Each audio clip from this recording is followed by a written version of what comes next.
got another free game. We've got another free game. But yeah, because I definitely disabled that as well. Well, I guess I better launch the project and get things rolling here. It is Stream Builds VR. Fire that up. On Steam will launch, and hopefully that doesn't change my microphone, because sometimes it does, sometimes it doesn't.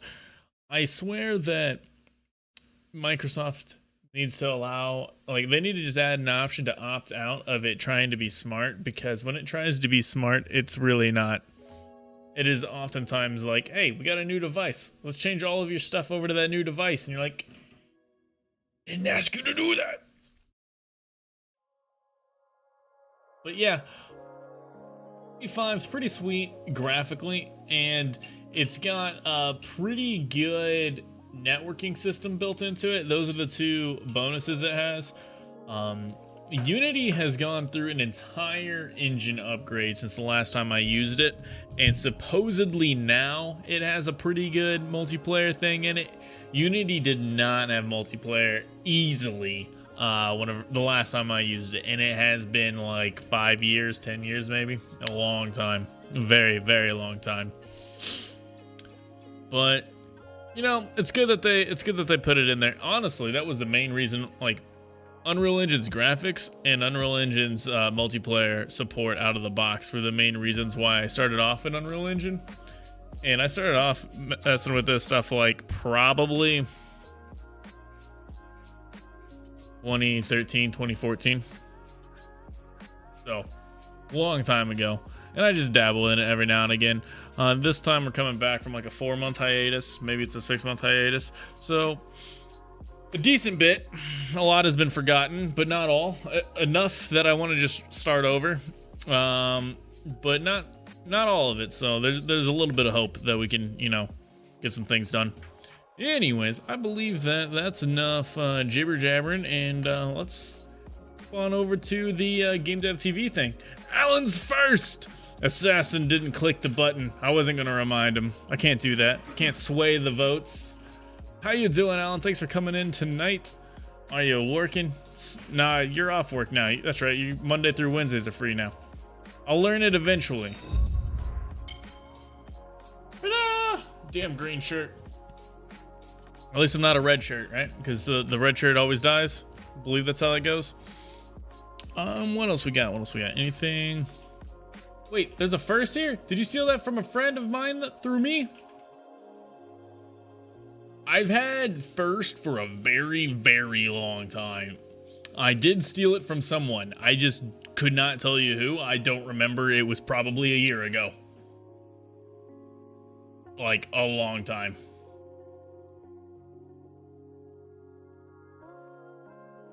I definitely had the first while we were playing Tarkov. I'm pretty sure. Maybe not. Hell, I don't know. What is time? Who are you people? Get out of my head! Well, let's check out what the smart people have to say. What are we doing right now? Hello and welcome. In this lecture, we are going to be fixing that pesky problem we had with the Oh, glider. yeah. As you can see, I can now go up to this camera. This map, which we don't have, because I didn't grab their map, I grabbed a different map. We could swap to it, but it's a bit of work, and I don't know if it's worth it. But they have cameras that look at you, and they're looking a little off-centered. Also, you can walk through walls, and the reason is where your headset is, where the VR headset is not where the player model is. The player, like the offset. If I had the headset in the center of the room, then it is where the player character is. So we need to update or somehow fix the player character to be with the headset when the headset moves. That's what this lecture is going to be over. I am the voice in your head. Over here. And it's going to look directly at me. So we don't have that looking thing, which means we don't have a good way of testing. Space, you can see that it is still tracking my location. So we're going to be essentially combining the best way we have to test it is to make sure we can't walk through walls. And making sure that both of them update the location of our character, and we're going to make sure that we can do that while keeping the camera basically in its place and not getting any negative or positive feedback loops. Let's dive in and see how that's done. Okay, so at the end of the last lecture, we kind of forgot Probably gonna need to open change up the default map. So I'm going to go to settings here, project settings, and then find our maps and modes. And in here, we've got our default maps. We can change both of those over to our main map. So when we load and when we launch the game, it's going to be the main map. Simple. Let's close that down. That did not change. And It's frozen. Map. Why are you frozen? So there we we go. want to have a little bit of a talk about how we can avoid the collision issues that we were seeing. We're gonna find this tutorial. Just a reminder. Boom! I think it's on /Gamedev. I forgot. Maybe it's tutorial. I forgot what I put it on. Or not slash, exclamation point. Oh no, it's exclamation point something. Gamedev. Let's go with that. Yeah, there it is. Boom! All of them are here. There are a ton of them. This one is the Unreal Engine VR. I think that this is they have from like absolutely nothing. They've got like what I mean by absolutely nothing is they have a C++ for Unreal Engine that starts you off only in Visual Studio, just showing you how to do if statements, for loops, all that stuff, and you build a basic guessing game just in C++. And then from there, they go, okay, let's move on over to Unreal Engine, and then you can make like an escape room, I think is something that they have you do. I think they have you make... I forget. A tank game? Oh, yes. They have you make a tank game where you got automatic turrets that fire at stuff. They do a lot of really cool stuff. I did that course probably in like 2016, and they've updated it since then. So it should be relatively up to date with the current Unreal Engine. And honestly, with all of these, you can just do with the latest Unreal Engine, and there will be hiccups every now and again, but the questions, the forums and all that stuff that's built into this website are all really good at helping you get through those issues. Just for the people wondering. Yeah, they made sure that I put it it's in the description of the YouTube video. If you go over there and click all the buttons, that'd be sweet. And then it's also yeah, as a chat command. I'll keep reminding. Yeah, they said so long as I put it in there, put it in the description, and I stay present. Like I don't just like hit play on the video and then walk off, because they charge some money for that stuff. But on Udemy, you are able to get it with all the Udemy sells, because you know, like once a month, I swear Udemy has a weekend of all their videos being like $15 or something like that. So you can pick it up there. And that's what I recommend, just because I mean, it's worth a couple hundred. They put in a lot of work, and they got, you know, like servers, lights, and staff. Like they have multiple teachers and like everything. They've got so much stuff going on for it. So they definitely deserve the money. It is well worth it. But you can get it for $15. Gotta go with the $15. You know what I'm saying? It's a little difficult for me to advocate not going for the $15 option. All right, let's get back to what are you talking about? What do you want me to do over here? Is offset from us. Let's see hey, what that looks minimize like. So this. we've got this play space offset at the moment. So pretty sure that I can. Collider is at the root. I just don't here, remember and how. in fact, this is the root of our actor, because I'm afraid this is gonna take me home. Of our actor. And fuck, it did take me home. Back to the video. And we've got our let's remember where. Oh, double clicking, that works. Off in our play space at some distance from wherever. Hey, this is what I was saying. The problem was, I don't know whether the center of the play space is actually physically the center of your play space. It could be different depending on different devices. But speed it up. Really, it doesn't matter whether it is actually the center. Talk or not. faster. 1.5. Okay, so that said, this is our play space. This green box. That's the center. Tempted to go 2.0, but I don't want to blow all your guys' minds. Play space, which is our camera's location, and we've got our capsule, as I said, there in the middle. So obviously this isn't working because we think we're walking up some stairs, but in actual fact our capsule is over on the right. And similarly, we're standing in front of those cameras that look at us. It's looking at the center of the capsule, not at our faces, which is weird. So one way of potentially solving this, let me close this annoying box down, is to child to the camera, or in some other way move that capsule to our camera's location. Let me close this annoying box, as I'm getting an annoying box up. The root of our actor, but we change the capsule's location to be at our heads. That would seem to work on the surface of it, except we can't actually do that. There's a restriction basically with characters. You can't move the capsules. They have to be the root. That's just the way characters are set up. They assume a lot of things, and that is one of the things they assume. So no, we can't do it this way. But there is another way. Interesting. Think about it. What else could we move if not the capsule? Well, we can't move the camera directly because the camera has to move itself. That is the point, that when your head moves, the camera moves relative to something. What could we change? Maybe we could reposition the VR root itself. So we could say, let's actually, instead of moving the capsule towards the head, let's move the VR root away from the capsule, like so that our head-mounted display ends up inside the capsule. Now, this is a great way of doing it because it allows us to use that movement in the play space as input to the movement of our character, which is great, and simultaneously allows us to keep some of that movement, perhaps relative to the character's root. For example, up and down. We don't want to reposition the capsule as we move our heads up and down. We just want to do it as we move around horizontally. So let's put this all together and see how this would work in an actual example. So we start off at the beginning of the frame. We have got the character at the center of the head-mounted display. So the head-mounted display, the character, and the VR root are all in the same place. Now, during also they've got their own plug right here. The player moves a little bit around, rather, in their play space. So they move away from that center of the VR root. And we're going to put a little marker here to remember where it was. So we've moved away from the center. We want the capsule, ideally, to follow their camera. So what we do is we move the whole player to that new location, like so. But you notice, because of the childing, everything has moved, including the head-mounted display. So what the player's going to experience is a sudden jolt forwards, and it's just going to keep jolting forwards, essentially. So we want to bring this head-mounted display back into the capsule, but without moving the capsule. So what we do next is we move just the VR root in the opposite direction to the direction the head-mounted display moved. And this means that now we've got our character centered on the location that we moved to in the play space, and we've got the camera centered on the location. So it's two things going on. We've got to move the offset of the VR, and as we move the offset of the VR center location, we got to move the headset back. And we can use that to update our character location in the world, which is fantastic. That's fine. So this is great. This is the solution that I advocate we go for. So would have never realized that. This new root component for our VR pawns. So we're going to go to the character.h. We're going to create ourselves a new pointer to hold that. I'm just copying the camera. All right. This is when we end the double speed. Stop talking fast. Get out of full screen. Pointer here as an example, but it's actually going to be a U-scene component instead. And I guess I could do the coding off screen. All right. What do we got here? U-scene component VR root. Boom. I think we'll do it like this. Character, CPP. So we're heading to the header. I mean, not CPP. Making a new camera. And he's got, what they did is he kind of like sectioned off the movement stuff into its own little box up here like that, just for organization. So we can go ahead and do that as well. You've seen component, and this is the VR root.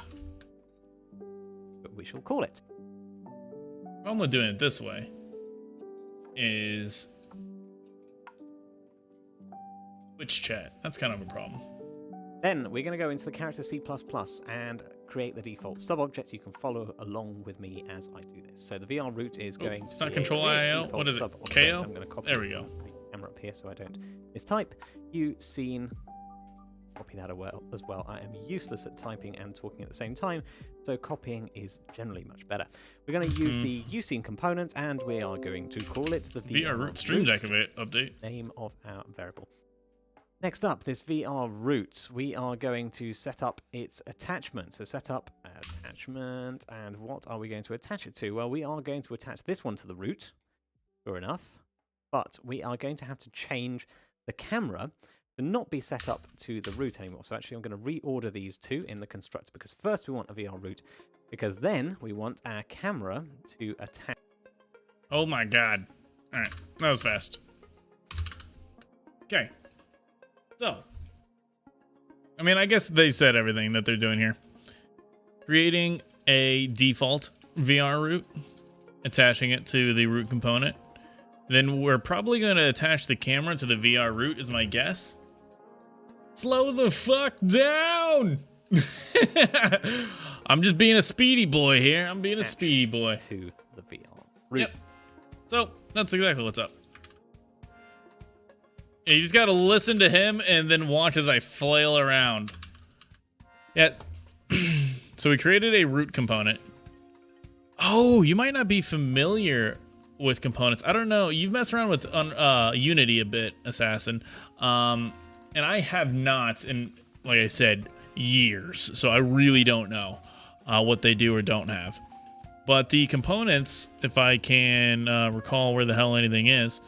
Do we have a character? That's a game mode. We don't have a character set up over here as a blueprint component yet. So we only have it as a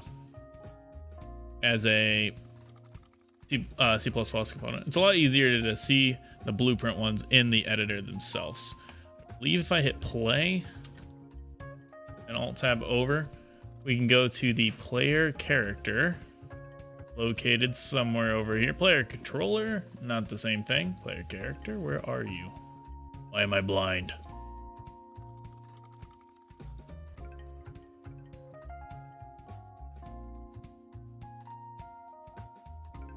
I'm definitely blind. Is it the player controller? I really thought it would be a VR character. Maybe my world setting. Oh, my game mode. My game mode changed. That's the problem. It's not on my game mode. I don't know why that setting didn't save. What did we name this? Was it Stream Builds of... Yeah, Stream Builds VR game. That's what it was named. All right, launch this back up. Yes, I do not remember any of it, so I do not understand a lot of it. Gotcha. All right. Well, I'm looking for my character, which apparently is not spawning for some reason. But the components are like individual wrapped up things. So like this has a mesh component, which is going to be how it looks, and everything that deals with its mesh is going to be within the mesh component. Then it's got a movement component, so everything that deals with movement is in there. So the benefit of these components is you can just mix and match them on any object. You can just stick a movement component on a box, and suddenly that box might as well be a car. You stick a movement component on a house or on a boulder, and you can ride that boulder for miles, just like the old pioneers, okay? So that's the cool thing about components, and that's how this is kind of the backbone of all this. Gonna reinstall Tarkov, though? Ooh, Alan did too. You two are putting pressure on me to make me play that wretched game, and it looks really cool. This update, they added in a new map, and they added in inertia to the movement, so you move a little bit slower, a little bit more realistically. But yeah, so with that component stuff, that's what we're setting up right now. But we're setting up a component to represent the VR route. Where the hell did my see? There it is. It's glowing orange, and I still can't find it. We're gonna have to deal with the game mode being all out of whack. It looks like the settings didn't persist for some reason. I don't know why, because I'm guessing that if I continue looking through here, yeah, the default pawn is messed up. I don't understand why. And that kind of stinks. But it is what it is. I think I might have set the... Wait, we're on the wrong map. That's what's up. We're on the wrong map. Maps. Let's go to the cool map. Why am I looking at this ugly map? Let's go to the cool map. Don't save. Go. Cool map. Yeah, look at that. This map looks way better, doesn't it? Let's hang out around here. I like this place. Yeah, now we got the VR character. Now I can show you what I was trying to find. VR character. Where are you at? Oh my god, there's a lot of things in here. VR character. Boom. There he is. There's a capsule. There's a camera. There's a character movement. That's what I was looking for. And if I pick up the VR headset, I can wiggle it around. Normally the thing down there would update, but I had to turn everything on to low settings, or else the computer was like exploding. But yeah, see? Woo! Woo-hoo-hoo! But we don't have movement with the controllers yet. We only have movement with WASD, and we don't want to have to sit at our desk while we're doing this. That is not the definition of a fun VR experience. Although some games do it, I just don't want to do that. Imagine Tarkov in VR. Cough, cough, get on it. There is a game called Population 1. I own it. I haven't played it. And it is like Fortnite meets PUBG meets Apex Legends. Like, it's got all of it going on. And it's VR. It sounds cool. I haven't tried it yet.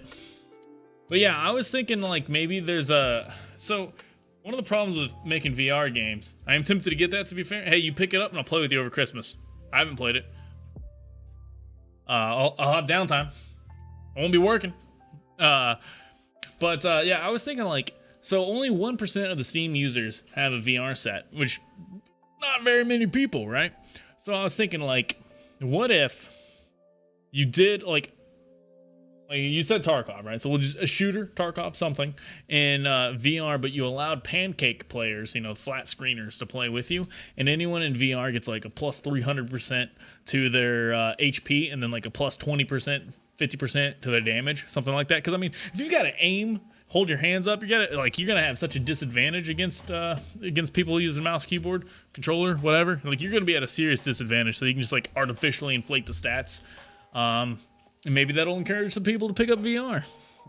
I think it's an idea worth trying out. I don't know if it's possible to balance it. And maybe you just have like a VR mode and a non-VR mode. So I don't know how you would be able to restrict it, but you could try. I don't know. You can shoot behind you without looking and stuff. Yeah, and you could like put your arm around corners. But still, can you imagine trying to snipe in VR? You gotta hold your arm out. Like you're gonna be like, it's gonna be difficult. Back to pod racing. Root.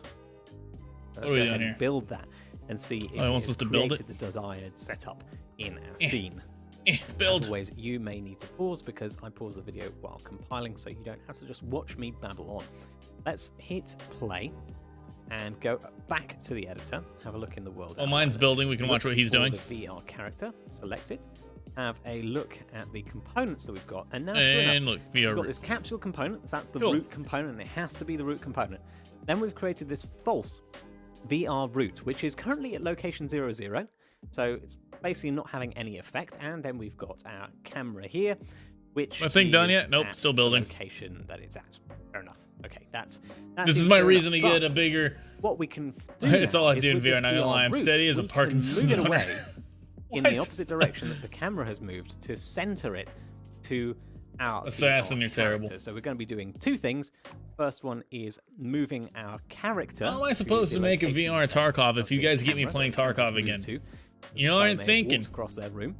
Oh, that was the sound of it finishing. In order to make it so that the camera doesn't jolt forwards with that sudden movement, we are going to, or continue to go forward forever, we are going to reset the VR root in the opposite direction. So man, I need to like bag up all these items and put them in a folder. False root. Hey, VR root, we got the thing that he wants us to have. Sweet. It's important to remember that the camera is always basically the HMD, the location of your head mount display. But Tarkov's good. Camera's location. True. Rightio. So I haven't fired it up yet. Your challenge. Oh wait, no, you want me to do this? Oh, this is gonna be difficult. Also make everything move basically. All right. So well, we got a challenge, so we got to try it. Camera move. If we don't try it, we're not gonna get any better. Basically, I'm saying how much did the player move around in the play space, because that's how much the camera will move relative to its root. Figure out how much it moved relative to its root. Then move the actor by that amount. Move, because basically that's what we want to do. The player has moved a meter to the right. Very fast, but let's say they've moved a meter to the right. We want our actor in the world to move a meter to the right. But remember that if we do that, obviously our camera will move a meter to the right again, and that would just lead to a feedback loop, and that's not what we want. So you also have to make sure you move the VR root so that the camera doesn't move. So you've moved the actor, but the camera doesn't move because it already did. And then make sure the collider doesn't move up or down. We only want this to be happening horizontally. And then you just bought population 1. Nice. So pause the video and have a go. Whip out all your vector manipulation skills that you've got, and have a go. This one might be a difficult one. This route. Let's see how we do. Let's take a crack at it. Pause the video, take a crack at it. And that's why I like these so much, because it's really interactive. If you don't pause the videos and take a crack at it, it's not gonna be cemented in you, and it's not gonna work out too well. So when it's gonna be on tick, which I hate doing things in tick, but that's, oh no, we can do it and move forwards. Oh, that sounds way better. No, we can't. All right, so we're gonna put it in tick for now. What we want to check is when the camera moves to this thing. How do we get the camera's offset? Can we do this? Is this the thing? Camera offset? Get additive offset. Okay. What does this return to us? Transformer.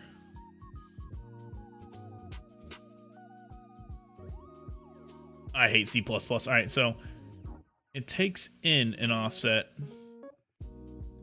Load.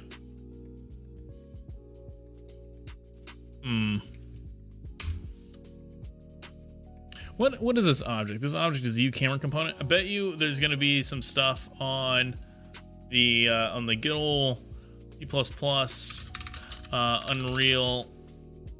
It's not a wiki. Let's just do this. Docs. There we go. The docs. That's the word I'm looking for. All right, let's go check out U camera component. Come on, let me search. All right, view camera component. What goodies do we have for us here? We have, these are all the different things. I bet it's going to be off of the U actor is my initial guess, but let's read what options we have here. Optional extra transform is to adjust the final view. Well, we wouldn't want to adjust it. It would definitely be the get, but if it's going to be any of those. Get offset's not here. So maybe get offset is off of the U actor. Let's go up to U actor.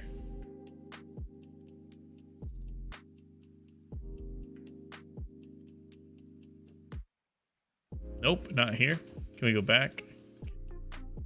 So what's happening here with this is it goes, we are messing with the camera component. A camera component is a derivative of a scene component, which is a derivative of an actor or child. It's a child. These are all parents. So you start off with something very generic, a U object base. Like what the hell is that? That could be literally anything. And then you have a U object base utility. Again, what is that? That could be anything. U object, again, literally any object. And then from an object, you go down to an actor. Okay, it's getting a little more specific, but not too specific. And then from an actor, you're down to a scene component, which I did not expect the camera to be a subclass of a scene, but hey, it is. And then from the scene, we're down to the camera. So that's what's happening here. And that's the hierarchy of things. That's why the word hierarchy is right there. I'm not sure how to get. It could be the transform. That might have the offset to it. Oh, I got an idea. Let's go back to Unreal Engine. Fire it up. Click on the character and see what the value is. Once we see what it is, that's gonna be a huge step, a huge hint. So we're on the camera. It is the transform. See, as I flail this around, those numbers are going crazy. So we want to find the transform. So you're gonna be on alert, good sir. Night night. All right, take care. Thanks for swinging by, Assassin. Appreciate you being here. If you play Population 1 without me, let me know how it goes. If you play Tarkov without me, let me know how it goes. All right, so we do want the transform, and we want the location. We want the X, Y. We don't want the Z. Cool. Nice. So we don't need this additive offset or anything. Get transform, relative transform. I don't know if it's a relative or regular.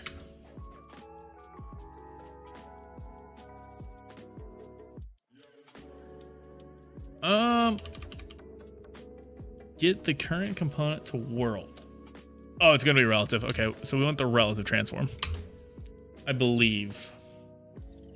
What did I just hit? All right, so var test, because that's just how I name things. Var is not, what is it? What is it in C++? It's not var. Dim? Oh no, that's Visual Studio. Do I not get the ability to do, oh man, I probably just have to name it. All right, F transform. All right, transform. There we go, we got that. All right, and now we need to update the root component. Get root component. Arrow set relative transform. We're gonna set it to a new transform. This is we're going deep.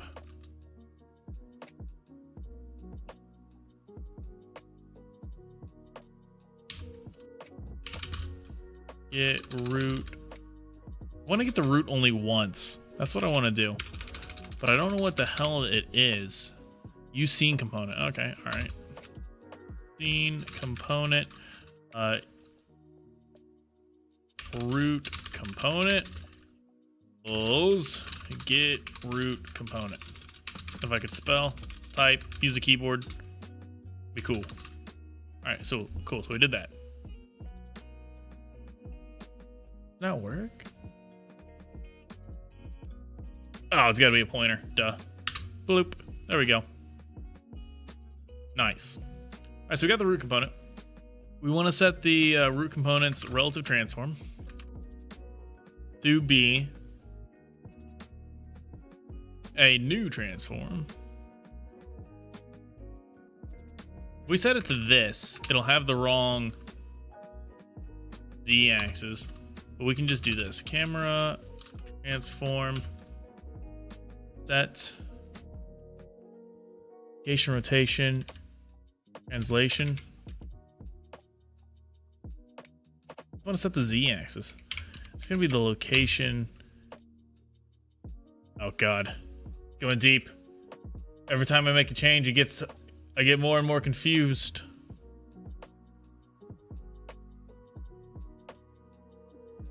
I just need to change the z-axis.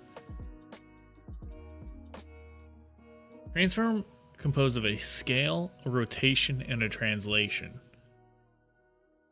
We need to set the z on the translation. New vector. This isn't quite right. Alright, well, we're gonna first try this, I think. And then we gotta offset it.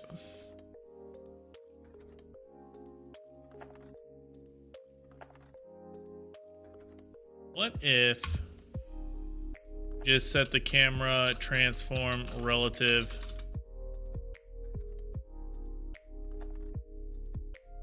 relevant?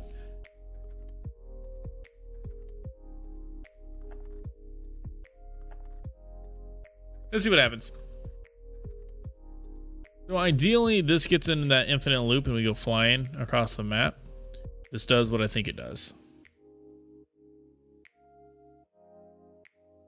And we're kind of hoping for that. Declaration of root component hides class member. Oh. Bollocks.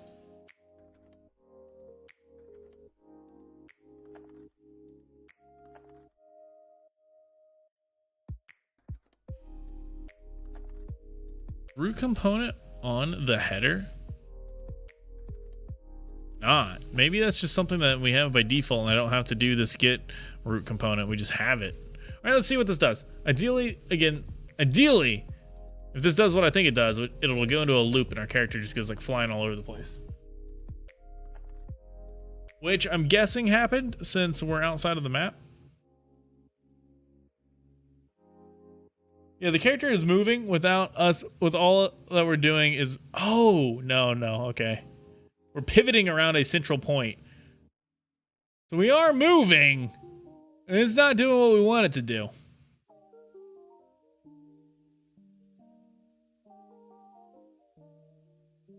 That seemed to be pivoting around a central point. Oh, you know what? Let's fire it back up and check the editor.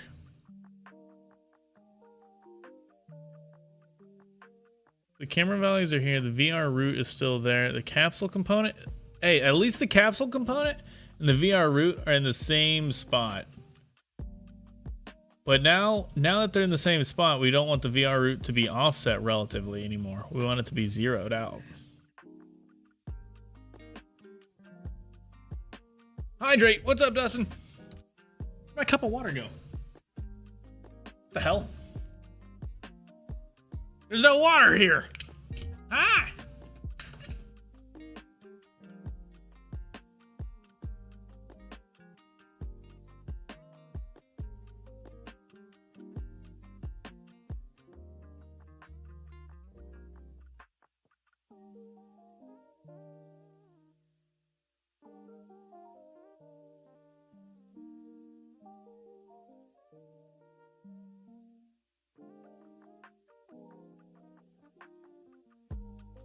I poured a cup of water, but I left it upstairs on the microwave.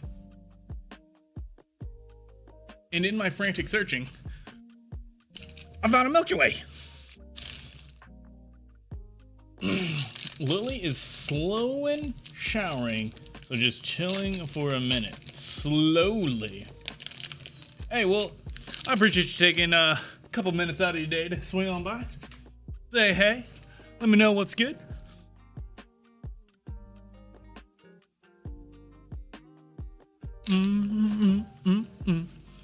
All right. So we did successfully set the thing to the thing. And I did fling the character off the map. So it did what I thought it would do. Now what we gotta figure out how to do. How to move the camera in the opposite direction. So the camera moves the route and then we move the camera back. Because as is, the camera is a child of the root. So the camera moves off to the side, and then we move the root off to the side. The camera just keeps moving with it because it's chasing it. And that's why we flung ourselves off the map.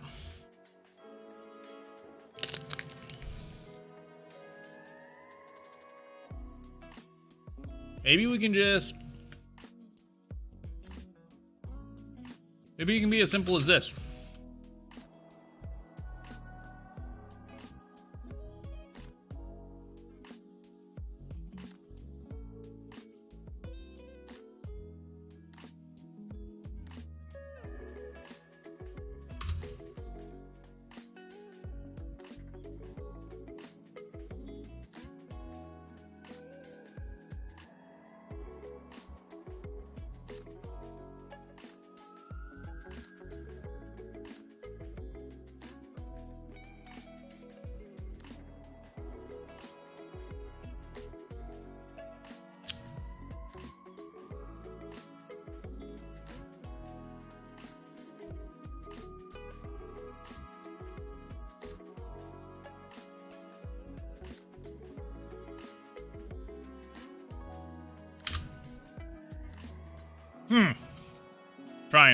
Trying here. Did not like that. I don't know why.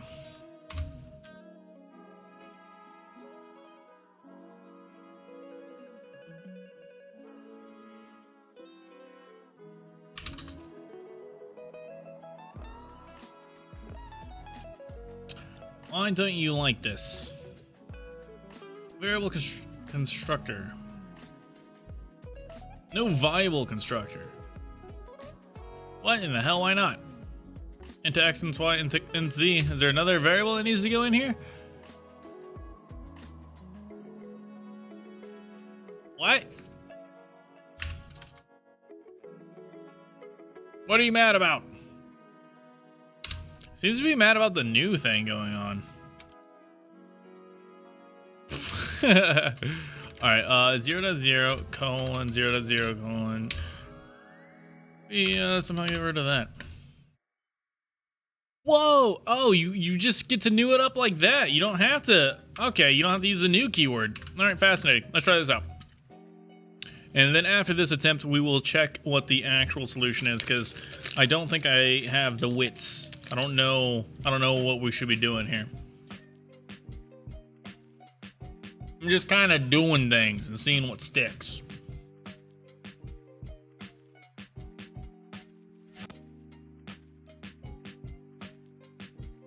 That's still not working.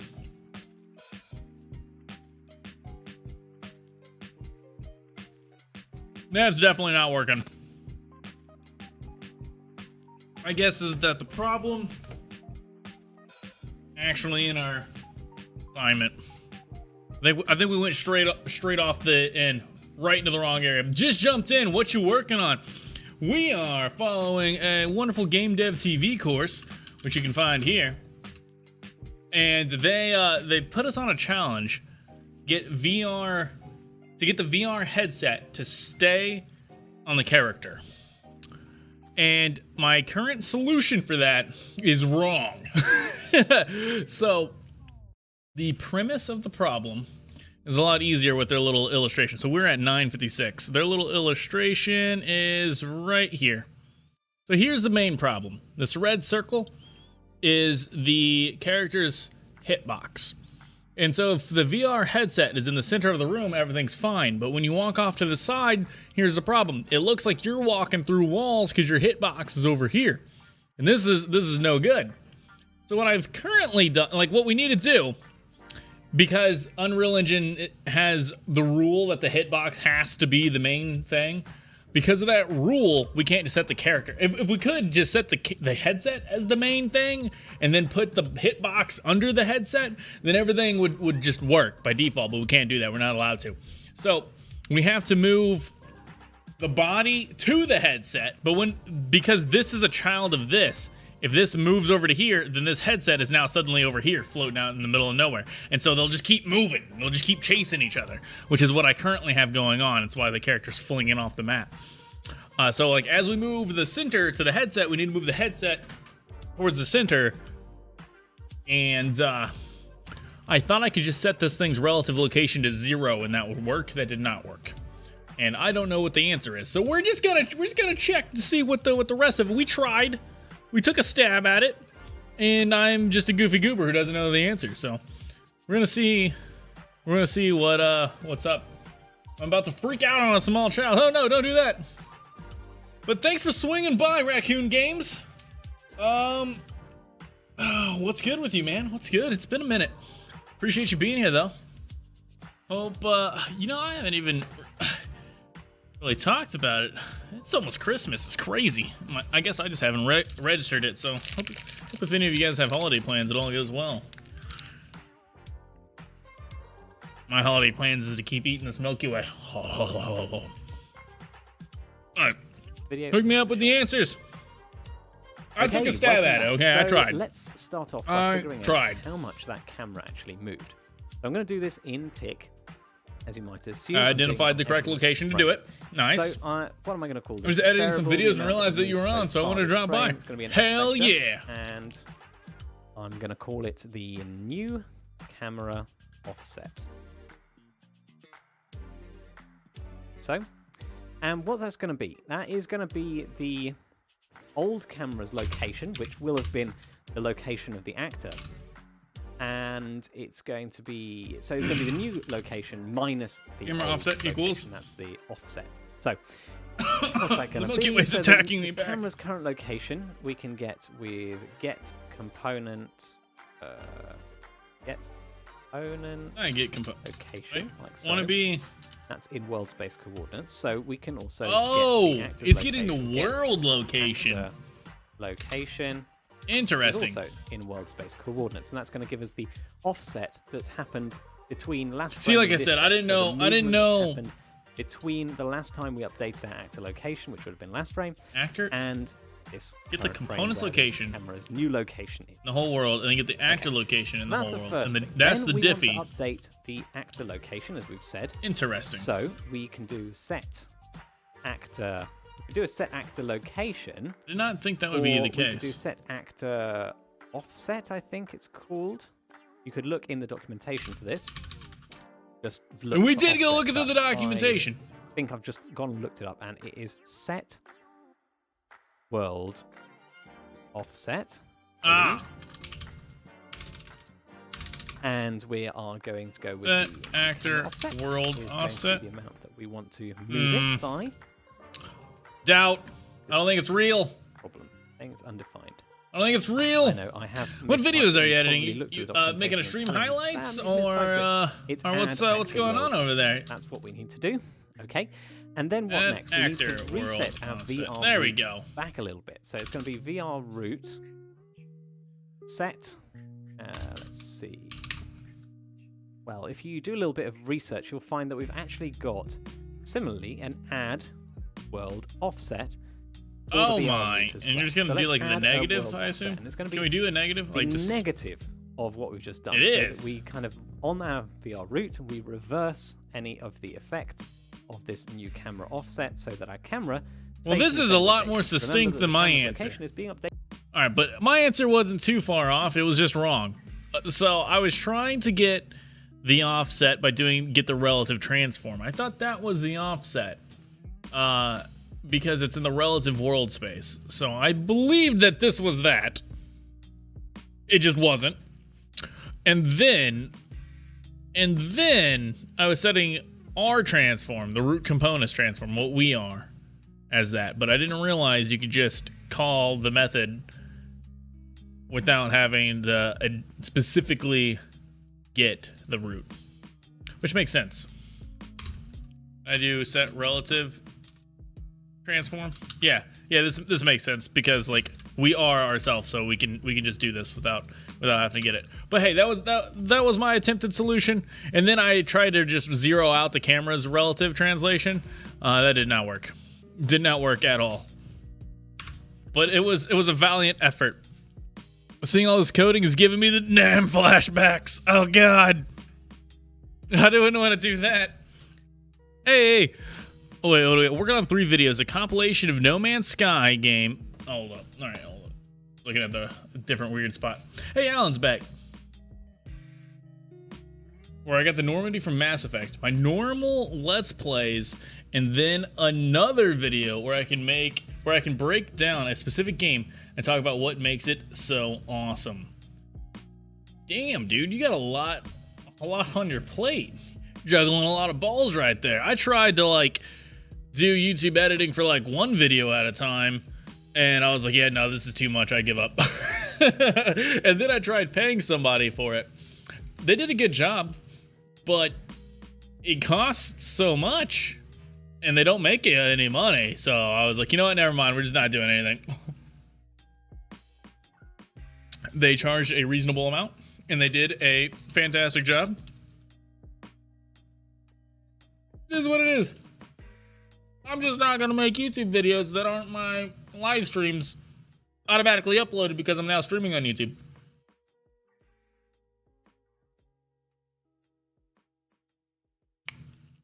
Yeah, Dustin keeps saying he's not free until after Christmas.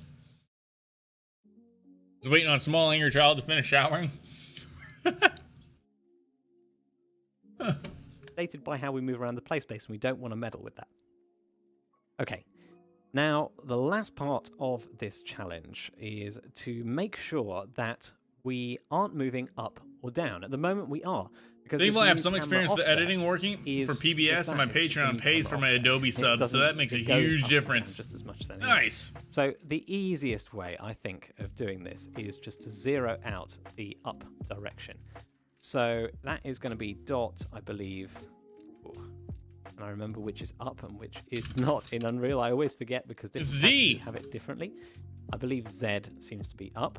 So what we can do is we can go and set the Z component to 0, like that. Now, this obviously only You're works also programming when third date, and you know what that Z, means? that you have Neon Pop-Tart Cat. An up direction that is in line with this. Otherwise, you could use something called F vector project.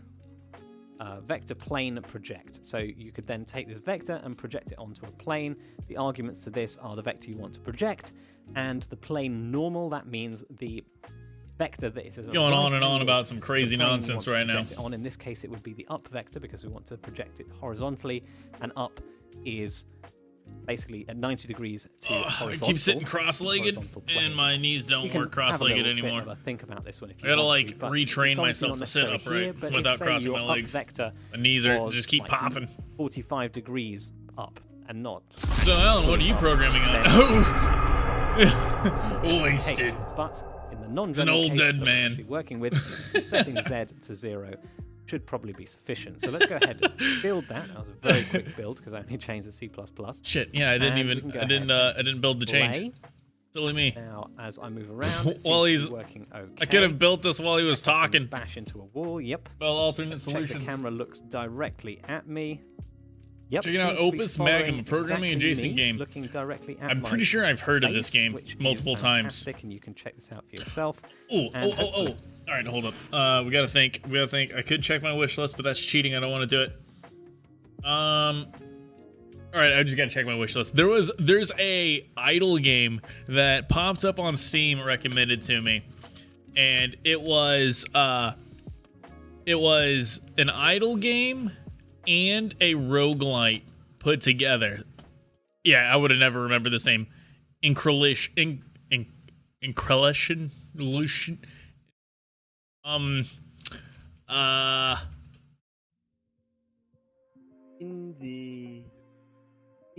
But yeah, so you build stuff or whatever, and then when you die, you reincarnate, and so you get skill. Well, apparently you get skills. I mean, I've only seen this 38-second clip of this, and I immediately put it on my list. How much does this cost? $3?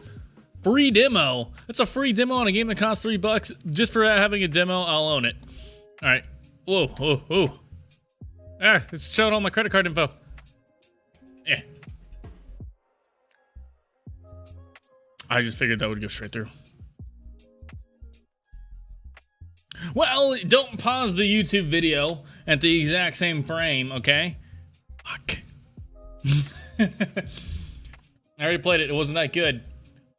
Well, that's just because you don't know what a good game is. Yikes, how are people going to talk about the game if they can't even say its name? Exactly. That incredulous game. I mean, sure, I only played the demo. Well, that's... You only played the demo, man. Come on. Did you even give it a chance? Hey, if they didn't hook you on the demo, they didn't hook you. So... Hey! It seems like it's working. We didn't fly off the map. So in case you didn't know, I'm holding my headset like a handbag. And one of the things was to make sure that the Z coordinate didn't change too much. It does change a little bit, the height, but not too much. You would want it to change a little bit. Woo! We can navigate the map now. Again, this is only with keyboard and mouse though, so we really need to get the joysticks working. I tried binding left gamepad, right gamepad, but apparently I can't jump. Get through the hole. Yeah, whatever. Apparently, left gamepad and right gamepad is not the correct mappings for the VR controllers, which doesn't make any sense to me. Increlution. It's like evolution in increments. What do we got? Oh yeah, the scalability here. This is my graphic settings. We turn that shit on low because firing off the VR while having Unreal Engine running, while having the stream running, made the computer explode. So, in case you're wondering why this wonderful looking map doesn't look very wonderful.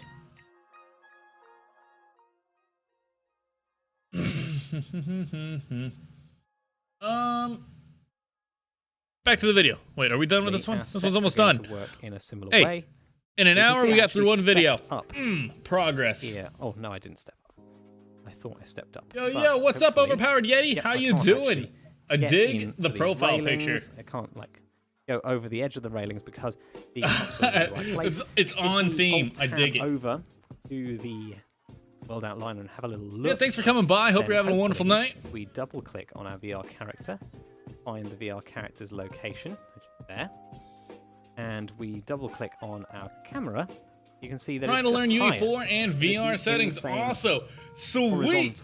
Well, I'm in UE5 like a lunatic. Did I put UE4 in the title as like exactly the same place? My reflex? I did put it 4 in the title because I'm a goober. Well, we'll put 5 in the title. We're following a UE4 tutorial. Around within the place. Cool stuff. Don't forget to and the changes. I did message them. This is Gamedev. They're awesome. I followed along with a lot of their tutorials over the years, and they do an excellent job. They've got slideshows. They got the program. They have like they tell you to pause it and like give a shot at particular things if they've already showed you like most of the prereqs for it. They help you navigate documentation. They really try to set you up to be able to do this on your own without tutorials. So huge shout out. Definitely recommend. It is a little bit pricey. Most of the time you can snag it off of Udemy. We're significantly cheaper. What am I hearing in the background? Is that the music talking? It is. I have instrumental only on. And that was confusing me. I was like, what am I hearing? I'm hearing things. I want to jump to 5, but they don't have a lot of the plugins I use in it. Okay. So by plugins, do you actually mean like actual plugins? Or do you mean this stuff down here? Because if you mean this stuff, You can add all this stuff to 5. It works. You just can't you can't click add to project and then put it on 5. Say the 5's not here. But what you can do is you can just create a dump project that you just throw all the shit in, and then you can migrate it over. You then open up the project and you can right click on any folder and hit migrate, and then you can send it to where you want it to go. It is obviously more of a pain in the ass, but you can do it. It's an option. It's what I did. That's how we got this map, because I definitely didn't make this map. That's for damn sure. Rose says that's my friend. Hey, Rose. I want to jump the... Yeah. Boo. Wait, why did I say Rose? It's Rosie. I don't know what the hell I'm... I don't know. Same. Is Lily around? Or is that who's showering that you're waiting on? Boo. WeWorks is the main one I want on 5. But that's good to know. Let me see what that is. I have not really messed. I've downloaded all the free ones for a very long time. Where's the logo? Is this it? Oh, that is not what I typed. What is going on? Why is my keyboard not doing? It's not core. I swear it's not me. It's the keyboard. All right, TweetWorks is easy to use on Unreal Engine 4 Twitch integration. Oh, that is dope. All right, we might pick that up. I mean, I know how to use an API and I can do it myself, but if somebody already has it, then I'm just gonna do what they have. Holy shit, that is awesome. Thanks for mentioning that. That is actually super sweet. This project that I don't know. I go through like ebb and flows. Maybe you call it mania or something. I don't know. But this Frank project it's called Frank because it's a Frankenstein. I like meshed a bunch of things together, and those are their explosive barrels, and those are time bombs that roll around. It's a wave shooter, and I was thinking, man, it'd be really cool if I could like integrate it with Twitch, so like Twitch could spawn me weapons, ammos, or increase the waves, or do something like. But yeah, make it a wave shooter that works with Twitch chat somehow. That sounds like a good way to do it. I'd also want it to work with like YouTube chat or any other type of chat, but those are all just public APIs. Kind of I haven't done any API work with C++, but that's like my main job with C#, so I'm sure I can figure it out. But yeah, that's actually really sweet. All right. Damn, that's cool. I might pick that up. Keep an eye on it, see if it goes on sale or something. I want to make a Twitch fighting game. Ooh. Will you do it like... So that means it would be like, what, turn-based, right? And so Twitch chat would vote, and then after the timer goes up, their fight and your fight would both go off? Or, I mean, there's so many different ways. Hey, you know, I appreciate that. You don't gotta follow, but you did because you're cool. Thanks. Yeah, I can see a bunch of different ways, actually. That's dope, man. I hope it works out for you. Have you messed with, oh man, it's been a long time. Have you messed with itch.io? I think this is it. Yeah. This is it. I just forgot my tag at the end. But itch.io, if you haven't heard of this is a really good way to host your own projects and let other people download them. And the cool thing about this is you're new to it, so it's going to be hard. Hey, well, that Gamedev TV course thing that I linked, they've got forums, and they're very, very active with both just other people like me who are interested in doing their own thing and instructors that they pay. So, which is why the courses are so damn expensive. So you'll be able to find a lot of help out on there. And they also have a Discord channel and a Facebook channel. Those are some pretty good resources. But whenever you get to where it's something that you want to like try to have some friends use, check out itch.io. You can put it on there. And the super cool thing about itch.io is you download an itch app, and it basically runs a virtual machine that runs the game. And the reason for that is because, you know, this person that put up Right Shot, I don't know who they are, I don't know. They could have just put up a virus, right? And then I download the virus and I run on my computer and I'm screwed, right? You don't want that. So you run all the games in the Itch app, which is a little virtual machine. So if it is a virus, it can't hurt you. It's stuck in a little box. Pretty sweet. And you can use that to send your games the other way, to other people. Maybe it was like this. shinijamie.itch.io? I don't remember how it was done. Or maybe it's so old that they discontinued it. That's also a possibility. But I used to have one on here. Wait. I've skipped an I. Yeah! There we go. We found it. First-person sci-fi looter shooter. This was my first project, and it was inspired by Tarkov. Still might get around to making it someday. Who knows? You never know. Anyways, let's get back to the action. Let's see what's happening over here. How did you find Gamedev? I had went through so many different YouTube tutorials and Udemy tutorials and all that stuff. I ended up finding them so long ago. Like literally it was probably 2013, 2014. So I don't remember exactly when I came across them. But whenever I first came across them, it was one guy, Ben Tristram. He's the starter of it. And it was just his videos on Udemy. But now he's got like his own website up, a huge staff role, and everything. They're super cool. Oh wait. Oh yeah, timed out, Dustin. Yeah. I thought about doing it. Appreciate you.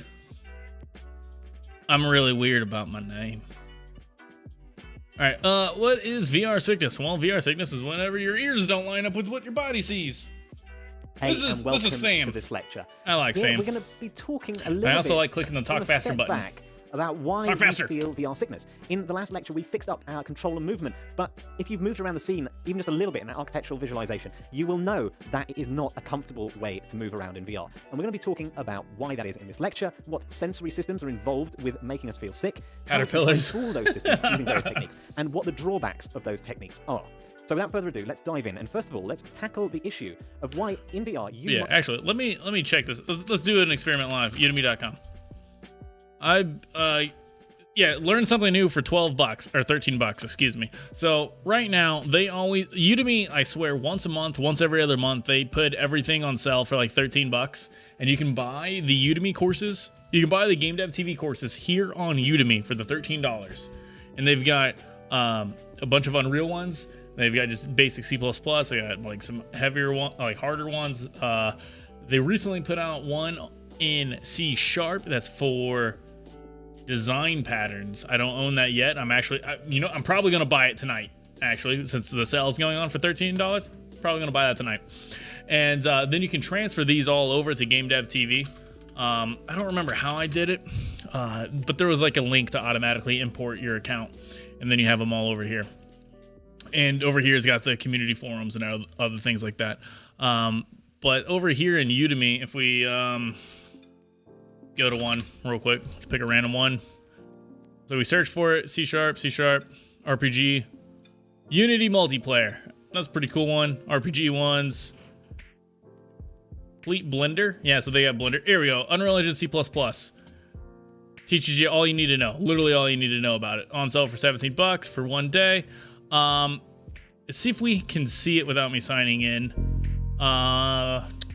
Doesn't look like we can, but all of the videos have a bunch of, like you can ask a question specifically linked to the video, and they have instructors that monitor this stuff, and you'll get a response within 12 hours every single time. If it's not from an instructor, it's from somebody else who's going along with it.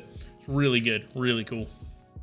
What ideas and ways do you think of Twitch fighting game? I'm interested in what you think. So yeah, I was thinking like you'd want to like maybe time-based.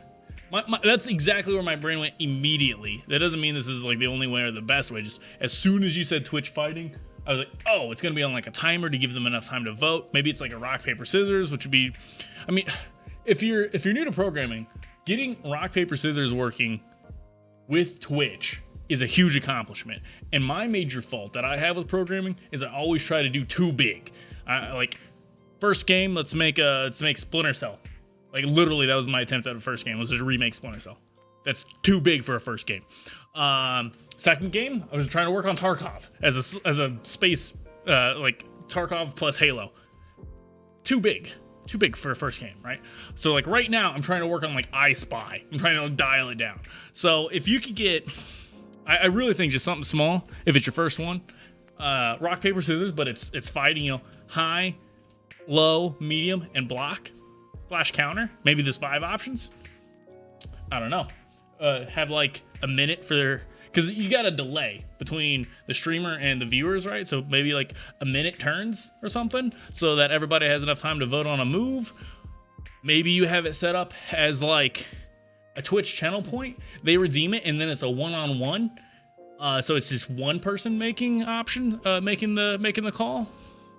I don't know. The major hurdle, I think, is going to be the delay between you and them. But if you can do something that works around that delay, then I think it'll be golden. Really common issue. My first game was something stupid like choose your own adventure style thing, because I knew I couldn't do much more than that, even though I wanted to go really big. So here's the problem that I had with that. I tried to do a mud game. I think it's called Mud. Anyways, I was doing a choose your own adventure, and then I was like, this was after I knew how to program. This was recently, like a year or so ago. I've been doing programming professionally for like, I guess I graduated in 2014. So probably like 5 years or so. And I was like, oh wait, I can download a mud engine. Oh wait, I can make my own engine. Oh wait, so like even though I picked a simple game, I then went to like overcomplicate it in other ways. Going to I Spy. We can't overcomplicate it.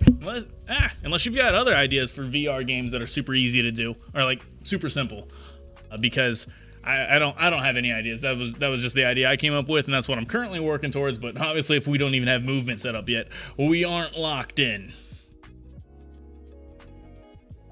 Might feel poisoned. Why is it that you are feeling like throwing up? That's because you might feel poisoned. Your body is programmed to think that you're poisoned. It's very much the same mechanism as seasickness or car sickness. Is the same thing. Now, the reason for this is perhaps that certain hallucinogenic mushrooms may have made you feel like you were moving when you weren't seeing movement and things like that. Just like happens in VR, just like happens in seasickness, for example, because you can feel movement, but you're in a cabin, so you can't see it. In VR, you can see movement, but you can't feel it. So it's all just a talk on this, and it might be trying to get the poison out of your system. At least that's the best evolutionary guess that people are giving. All right, it gets into now, techniques. What senses have to agree? I've already said basically that you see movement and you can't feel it, or you feel movement and you can't see it. Now, to be precise about this, we're talking about the visual sensory system. So everything to do with the information coming. I do have them sped up. So if they are talking faster than you like, sometimes you get a bit of a lurch. If you're sitting that's in why. a train and the train next to you starts to move, sometimes you'll feel like it's you moving and not the train next to you because you don't have a reference point. That's your visual system playing tricks with you. Then is the vestibular system, which is actually your inner ear. We'll talk a bit about that a little bit more, but it helps you with detecting acceleration and also orientation. And then there's the propriosensory system, which is just a fancy way of saying the self-sensing system, which allows you. So for fighting, are you? So I'm initially thinking like Tekken. Is that kind of like the base that you're thinking of, or are you thinking like Smash Bros? Oh man, I don't think Smash Bros is too chaotic to do a Twitch plays. I think. You to understand where your hand is. I can close my eyes, I can move my arm out there, and I know that my arm is out here because of my propriosensory system telling me where my arm is. So that is a way of us knowing whether we should be moving because we are running or we are sitting down, sitting still. Okay, so let's just go over the visual system again just a little bit. There's more to the visual system than just your eye. There's a lot of neurons even behind your retina doing some processing. So there's lots of ways that we can fool the visual system other than just covering up your eyes. We can do lots of things. The vestibular system, as I said, this is the inner ear. It's actually quite a clever piece of kit, your inner ear. So this is the cochlea, which is mostly responsible for hearing. We're not interested in that bit. We're mostly interested in these technical tiny loops up here. You'll notice that they're kind of interesting. They look like a 3D coordinate system, don't they? They are orthogonal to each other. They are at 90 degrees, each one from the other, these loops. And that's because it allows you to detect rotation essentially in 3 different axes. It also allows you to detect which way gravity is pointing, because gravity is essentially like an acceleration force. And it allows us to detect whether we're accelerating forward, or it can't detect constant movement. Nothing can detect constant movement, but it can detect acceleration. It can detect orientation relative to the gravitational field of the Earth. So it's a very useful system and very interesting that nothing can detect constant as I said, movement. A bunch of nerves tells us not only whether we're moving or not. There's also the somatosensory system, which just I saw the GIF, Alan. That's what I was just looking at. I have seen that played a few times. Tells us whether we're running, where our Does arm not is look at any given interesting to time, me. and so on and so forth. So that can be sometimes quite helpful. If you really stimulate the propriosensory system, you might be able to ignore about the other systems. So that brings us quite easily onto how do we make these systems agree when they're not actually agreeing. You know, in VR, we've got a headset on and we're trying to move, but without actually moving the body. So they're never going to agree unless we do some little trickery.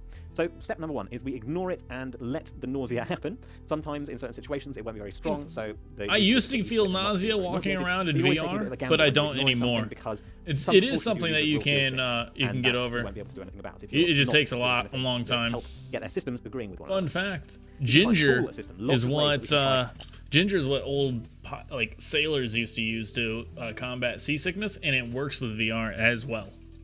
Twitch game and a fighting game, like Street Fighter, kind of nice. Have you? So yeah, that is kind of what I was thinking along those lines. So I was thinking you were fighting the Twitch chat. Another thing you could do is you're fighting AI. Like you could just be playing like it's a single player game, right? Or I guess you could play against other people. Okay, so like let's say your game is not Tekken. So you're playing NT versus somebody else playing NT, and you're both fighting each other. But then like your Twitch chat and potentially their Twitch chat could try to like spawn in a baseball bat on the ground, or try to make something fall out of the sky, or blow a hole in the floor. Like you could, so I was thinking you were fighting the Twitch chat, but you could make it so the Twitch chat is giving you items, heals, altering terrain, altering like damage. If you have like a special meter, the Twitch chat can just like spam shit to get the special meter to go up. And so then you're actually playing either AI in the campaign or playing against other people online. That's another way to take it. And I mean, you could put fights the Twitch chat in there as well. Why not put them both together? But see, now I'm doing that thing I told you I always do. I'm making your game huge. Fucking massive. See, I'm good at this. If you need additional ideas to like expand on the game, I can help you. And make a system think that the right thing is happening. In fact, the whole of VR is a way of fooling your visual system. You're moving around inside a room, so we're moving your camera around inside a virtual environment. That actually so sounds really cool. Fooled into thinking it's moving in a different environment from the one it's actually in. And the other one is to suppress. So rather than trying to present it something that seems likely, we just try and shut it off entirely. So an example of that would be, one of the problems is you could run into, like, if you did do it to where, like, it's you versus someone else, and then Twitch chat is just there messing with things, you could run into the problem where whoever has the bigger viewership always wins. But something I've noticed is if somebody is playing an interactive game, Twitch chat will try to kill them until they're almost dead, and then the chat will try to revive them until they're almost alive, and then they'll try to kill them. And so like it's almost like just the default human psychology balances it out. So I think the majority of the time, if somebody is a large content creator, they'll have their own chat trying to hurt them as much as their own chat's trying to help them. Having two ideas, one a Twitch fighting game and then a second just a fighting game, but the second one, the fighting game, would be a whole different style compared to the normal. Yeah, makes sense. Yeah, because it could be like its own game mode type of deal. I've seen a lot of people do. I've got Leorin board installed. That lets you do some fancy stuff. I haven't like messed with it too much. I'm just lazy. It takes a lot of time. I don't know, but like that's how we got like this button. And so you can grab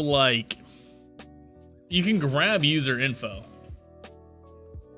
I don't know. I forget where I was going with this, but yeah, you can get like a particular chatter's info if you wanted to like do like a 1v1 versus some particular chat user. Oh, yes, I remember where I was going with this. So, like, you could have people redeem channel points to do stuff. That's where I was going with.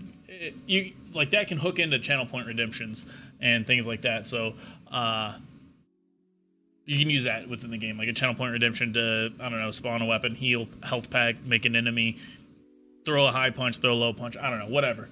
I've seen people do like tic-tac-toes where they'll have two Twitch users play against each other, and they've got Leor on board set up to automatically completely change the channel points at drop, like instantaneous, because it's programmed to do it. So as soon as somebody starts like a tic-tac-toe battle, the channel points are like top left, top right, top center, whatever. Some really cool, interesting stuff you can do. I really wanted to do something. Wait, hold up. Oh. But on the Twitch video game, I can see chat messing with the personal. Yes, exactly. They will. I really wanted to get something where I could stream a game like Zelda and have people mess with me while I play it.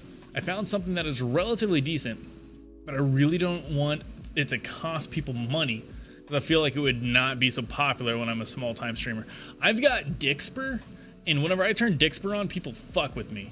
And it seems like it costs a lot because it's like $1 a crate, but I had one friend who was like, I'll buy like 100 crates. And then it was like, oh, well, first off, there's already a discount for buying a lot of crates. And then it, like, because he was a subscriber, it gave him like a 50% off coupon. And then he was like, oh, well, sweet. So for like $50, he got 300 crates instead of $1 per crate. He got like 300 for 50. It was ridiculous. And he just torments me. Anytime I turn it on, he like comes out of the woodwork and he just throws shit at me. What spur? Dixper. Yeah, I know. Their name's a little weird. I don't know if any of you guys have seen, what the hell is it? I used to do it. Captain, there was a Captain. Stream Raiders. Stream Raiders is a chat interactive game. That's like an idle game, but it's got like a 30-minute delay between, like, everybody places their units, and then you can level up your units, you collect units, you get XP, you do all the normal stuff that every idle game has ever. And then every 30 minutes, the match starts off, and all of the viewers' units that they place go out and they fight all the AI units, and you just, like, as a group, you try to progress further. I should probably turn those on whenever I'm doing this stuff. While we're moving, just completely blacking out your eyes. That would stop the disagreement, because your eyes would be like, okay, I'm moving, but I can't see anything, so there's no disagreement. But obviously, there's downsides to suppressing, because you've kind of removed some immersion by taking away one of the user's senses. Okay, so that's... Oh man, I hate the suppression stuff. I'd like to do a little bit of research. How can we avoid the VR? I used to have to use it to avoid the sickness, but now that I don't need it, I turn it off. Play some games or scour the web. Don't take too long about this. Take maybe 30 minutes max to go and scour the web for different techniques that are used by games currently, or posts that are suggesting them. I already have done this. I've played a lot of games. What techniques are employed, as I said.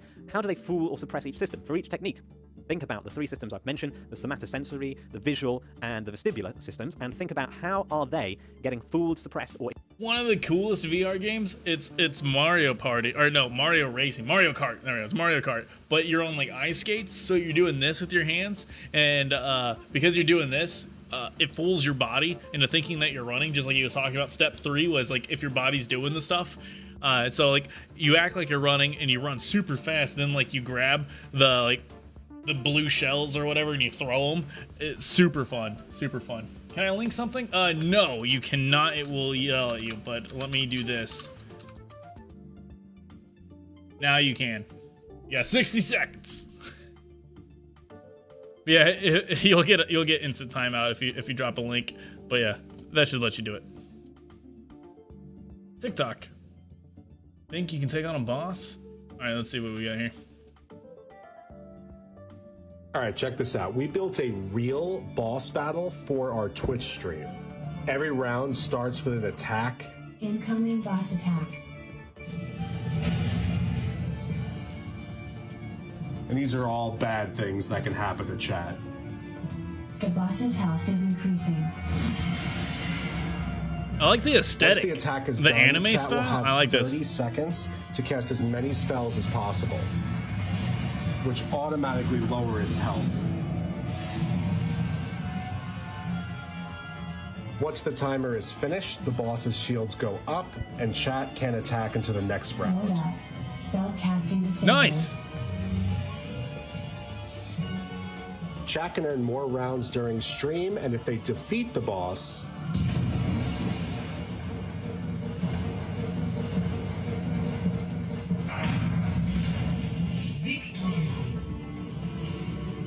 then they get rewarded. The boss has been defeated. Congratulations. That's really cool. And and we give away a gift card. And hey, it looks like a gacha game. Oh, Alright, check good old this out. gacha games. That's pretty sweet. Thanks for sharing. That looks awesome. So is that, I mean, that's kind of a fighting game, right? That was kind of a fighting game. It had the turn-based thing going on. You're fighting an AI as a group. That's pretty cool. Ignored, maybe, by these techniques. And what are the main drawbacks of each technique? So pause the video and go and have a go at this research Being challenge. a turd. Okay, welcome back. All So right. hopefully you've gone and shared your response to this in the community forum with other users and gone and commented. Wait, you want us to share something in the forums? What technique did I employ? How did it? It didn't say to go talk to the Other people forums. as well, not just taken from the. I guess we can go see what about VR sickness. Why do we feel sickness? What is the real percent of players without VR sickness? Beat Saber's solution to VR sickness is you just don't move. Dude, I am so excited about VR treadmills. Ah, man. This thing I want so bad. Look at this. It's freaking so much money, though. It's so much money. I could buy it. I just can't justify it, you know? The reason why I don't buy this, the sole reason, the only reason I don't buy this, is there are two sizes. One for everyone 5'10" and shorter, and one for everyone 5'10" and above. And I'm 5'10". So, like, which one do I get? And then I've got roommates and friends and stuff. And you gotta have special shoes. So, like, you can't... One of the things I like the most about VR is having friends and family come over and play it. Like, I enjoy watching my friends and family play my VR system way more than me playing it. But because you need special shoes, I just can't have random people come over and try it out because they don't have unless I buy like the shoes in every freaking size, you know? So those two things are the reasons why I don't get it. Otherwise, I would already have it. Oh yeah, and the 280-pound weight limit. I guess I better not gain 85 pounds. Oh, why not both? Oh, God. Alan hates me. I thought we were friends. Yeah, these are all 1 year ago. Nobody's talking about this. There doesn't seem to be a reason to post a forum post for Let's this. have a look at what my evaluation resulted in. So I've split my table down into techniques, the name of the technique, how it tries to fool the visual, how it tries to fool the vestibular, and how it tries to fool the propriosensory system. Then I have got some cons of the particular technique. We do not First off, make movement very replacement much is the most obvious progress one. while doing this. We track the But head let very me tell closely, you, this and is we so fool much the more visual fun system than by doing this very, very offline. slight delay in We're displaying just not an image getting very that has far moved very appropriately. fast. So this fools the visual system very effectively because of great work done by the team at Oculus and the team at HTC Vive and Steam VR. They've done some great work to make sure this happens, and obviously having a powerful machine makes that happen too. Now, the vestibular and propriosensory system don't need fooling because they're moving around and the visual system is just reproducing that. The cons of this, we've got limited place-based size. Different users will have different amounts, which really restrict your game design choices. Now, teleporting. This is a very common one. I'm sure you know what I mean. Lots of different games do it. It's one of the typical examples in Good lots of old places. teleportation. You shoot a little place you want to teleport. Also you not draw, really a and fan then of that. Fade out, fade in, you come back. So this suppresses your visual system by that fade out, fade in during the teleport, during the actual movement. This means that the visual system detects no movement, which means we don't have to try and trick the vestibular or propriosensory systems because they aren't moving. Cons, not very immersive. You couldn't do a first-person shooter this way because, well, Exactly. it's not the way you move. That's why I don't like it. What about constant or slow acceleration? Now, this ignores the input that you're getting from the visual system because there's not a big change in acceleration, which should mean that your vestibular system shouldn't be able to detect the difference between a no change in acceleration and little change in acceleration. But so that has minimized the amounts that the vestibular system can detect. Now, it should be pointed out that the vestibular system detects it. In here, and you said you were doing something in UE4. Did you say you were doing this in VR as well?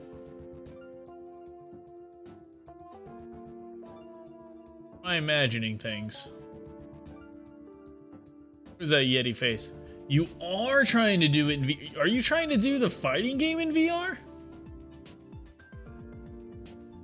Acceleration, not velocity. Nothing can detect velocity because of relativity and things like that. So basically, the visual Because system... for some reason, as soon as you mentioned using Twitch chat, I was like, nope, it's not VR. The system should be okay. But obviously, this limits your agility. You can't be accelerating, you can't be changing velocity. That's really hard to deal with. And every time you do change velocity, you're risking your users feeling slightly unwell. I haven't got any examples of games that use this, but it's just a general principle, really. climbing. Now, this is a very, very interesting one. Some games are built around the notion of climbing, where you use your hand controllers to clasp onto different ledges, and there's some affordances given we got to to make that you game to with the climb, hammer. And then when you've grabbed on, you what pull is that? yourself up. Now, I think this works What a because it gives you a terrible, point of reference. frustrating It is game. your hand, which you can see is moving the way that you expect it to. I think that's why it works in one sense. The other is, okay, it's ignoring your vestibular input. That's fine, maybe. But it's stimulating Wait, your didn't I hand forget the name? movement in the proprioceptory system, so that might be making you feel better about climbing. But also, it's not a very fast movement, so that also helps contribute to not feeling sick. Again, the con here is that it's only really appropriate for certain types of movement, such as climbing. Second part of my evaluation. Okay, so jogging on the spot. That's getting a lot of hype I've seen recently. A lot of people are very excited about it. The best jogging on the spot example that I have seen is from Freedom Locomotion. So there's this Getting developer over here, it. That's the name demo of it. What's his name? Huge Robot is the name of the developer, hence this image here. And you can go and download it on Steam for free and give it a shot. It's a very interesting way of moving around. I think it lacks a bit of subtlety. So how does it work? Jogging in the spot. The visual system... Oh, I can't use the arrow keys to rewind like you can on YouTube. Jog, run, climb, and crawl across a range of locations. Huh. Very interesting way of moving around. I think it lacks a bit of subtlety. So how does it work? The visual system, we kind of just ignore Jogging it on and the try and spot, minimize that or confuse sounds- the other two systems. The sounds vestibular system tiring. gets confused because you're kind of moving around on the spot, so there's a lot of input to the system, so it might not detect or it might just accept that you could also be moving forward. The proprioceptory system is confused by all the jogging again and might just accept that you're actually jogging forward even though you're just jogging on the spot. Now, the cons here are that it's slightly awkward for the player, especially if the detection is a bit poor. And sometimes it can be, even with Freedom Locomotion, which is a very good implementation. Sometimes you can be trying to move forward just a little bit and it moves forward a lot. And then there's this confusion between whether you're moving Hey, in the there's a play space hydrate. or you are moving by jogging on the spot. There's two ways of moving, which kind of makes things a little bit confusing as well. So this isn't quite polished yet, but it's potentially very interesting. I need the to way figure you out move how in to this do it. So first-person I'm environment using in a more Restream. engaged way. That way, if anybody Cockpit talks in simulations. Now, these are YouTube, quite it'll interesting. also Why do appear in they the seem to same work spot. better than other But things? those, So, for example, if you ever played Lunar Lander, that's quite interesting. You're able to take off, The, accelerate in this spaceship. the chat without feeling redemptions totally don't unwell. appear in Why there. is that? Because you have all these fixed reference points around your vision. The cockpit itself is a fixed reference point. It also helps minimize your peripheral vision, and the peripheral vision is what is most responsible for detecting motion in your vision. So both that fixed reference point and the peripheral vision help. Why does the fixed reference point help? Because your body can... There is latch a onto that lot and of say, okay, potential I'm not moving answers because that here. thing's not moving, rather than looking outside and going, oh goodness me, I am definitely moving. Speed Why it am I up, not faster. moving? So we can ignore the vestibular system. Become a rap and god. we're sitting down in simulation anyway, so the proprioceptory system's kind of okay with that. If you've ever been in something with a cockpit like a car, then it probably fine understands that. The cons here are that it still can't handle very jerky motion. If the outside starts spinning around like crazy, you're going to focus on that, and that is what's going to make you feel unwell. If you ever played Lunar Lander and you start spinning out of control at any point, then you do actually have to take that headset off. You really don't feel well, even though you've got your fixed reference points. And then finally, there's this concept of using blinkers when you're moving very fast to minimize your peripheral vision. Just black it out so that you don't take it into account as much in trying to detect movement. So a great example of this is Eagle Flight. It's a game by Ubisoft where you are basically an eagle flying around the world, and sometimes darting in between little bridges that are very close like this that would usually make you feel really unwell, and you would give up and feel dizzy very quickly. But the way they manage to do this is by blocking out very fast moving things in your peripheral vision and making sure that you're always moving in the direction that you are looking at. And this is very restrictive if you think about it. There's very few games you can do. In fact, this is probably about the only sort of game that you can do by always moving at constant velocity in the direction you're looking. But it's sort of very interesting, and especially this idea of blinkering with fast movement could help a lot with other types of movement if you're trying to make them just a little bit less vomit-inducing. So it minimizes the peripheral vision. The vestibular, the movement Yeah, is a always lot in of the games head, do that's why it's that, flight, fading and so it in might not around be the obvious at edge. first glance, but if you turn your head, Works you're instantly moving in fine. that direction. There's no kind of delay between that happening. And the proprioceptory system in this case is just ignored because the other two have been minimized as much as possible. It's However, it does probably limit the what best works like what it said. solution. So it's, you have to choose the And right then you approach can let before the get there, and user then it's decide just how not much gonna it work very well fades in in. VR so far, as far as the technology is limiting it at the moment. Okay, so that's my evaluation. I look forward to seeing yours, and we'll see you in the next lecture where we'll be having a go, actually, at putting together some form of teleporting in our play space. I'll see you there. That was no coding. What the hell? All right, we're building teleportation. Let's do it. Hello and welcome. This lecture is all about raycasting to find a destination for teleporting, so it's going to be a quick revision of raycasting. In the end, this is what you're going to have. It looks a little bit crazy, but we are setting the destination to the thing we're looking at. That's why it keeps coming towards us, and we'll be fixing this bug in the next lecture, but you will be getting to this stage by the end of this lecture, mostly by yourself. So let's dive in. Oh no, he wants So, me to as code we on said my in the own. last video, we want to The last implement one I didn't teleporting, pass. one of the most common ways of getting around in VR that doesn't cause motion sickness. So the question is, how does teleporting actually work? Well, let's get stuck in and have a look at how we're going to go about implementing. The basic steps are these. First, you find the teleport destination via a raycast, or Raycast, either yep. from your head or from the controllers, or a line trace as they call it in Unreal. And we basically point at the Yeah, destination we controller. want to go with, either with our eyes or with our controllers, and that gives us the destination. See, I don't know how to get Then the controller we have to yet. show that destination to the player so they know where they're going to end up. And then when the player clicks a trigger, you're going to fade out the viewport so they don't see the movement, they don't see the sudden snap transition. And then you move the player to the destination very quickly and you fade back in. So that seems fairly straightforward. They don't get to see any of the movement. What we're going to be dealing with in this lecture is Wouldn't work parts, very well for 1 and 2, multiplayer. but we're going to be dealing with part 2 first. Put a destination in the world so that we can see whether finding our destination is working effectively or not. Okay, that said, let's dive on in and give this a shot. So the first thing we want to do is get a destination. What can we use as a destination? Well, let's get some inspiration from how other people are doing teleporting for VR. I like So I'm the going way to have a that look Steam does it in the at Steam home images world. that show how teleporting I also like the way works, and you that can see various ways. Some this use game a little did it. circle on Budget the floor, cuts. Budget cuts was some pretty good. use rings like this. And here, this is the one from Unreal that you may have seen if you've tried their Blueprint example project, which That one kind of shows has where this you are faded ring coming up from the ground. I think in we want to go with in your something like world, that, in your this play kind of space, faded which is ring, kind of cool. like they've got here in Steam VR as well. That's a fairly straightforward one for us to implement because basically this is just a cylinder with a funky material on that I can show you how we can steal from Unreal's other project. But first off, let's just begin with a cylinder. So to do that, we want to create a cylinder on our project, on our character. So let's flip on over to the character and we can go ahead and open up the sources because So I think this is the best way to do this. and we If you have a different idea, let me know. But the current way I've been doing it is I take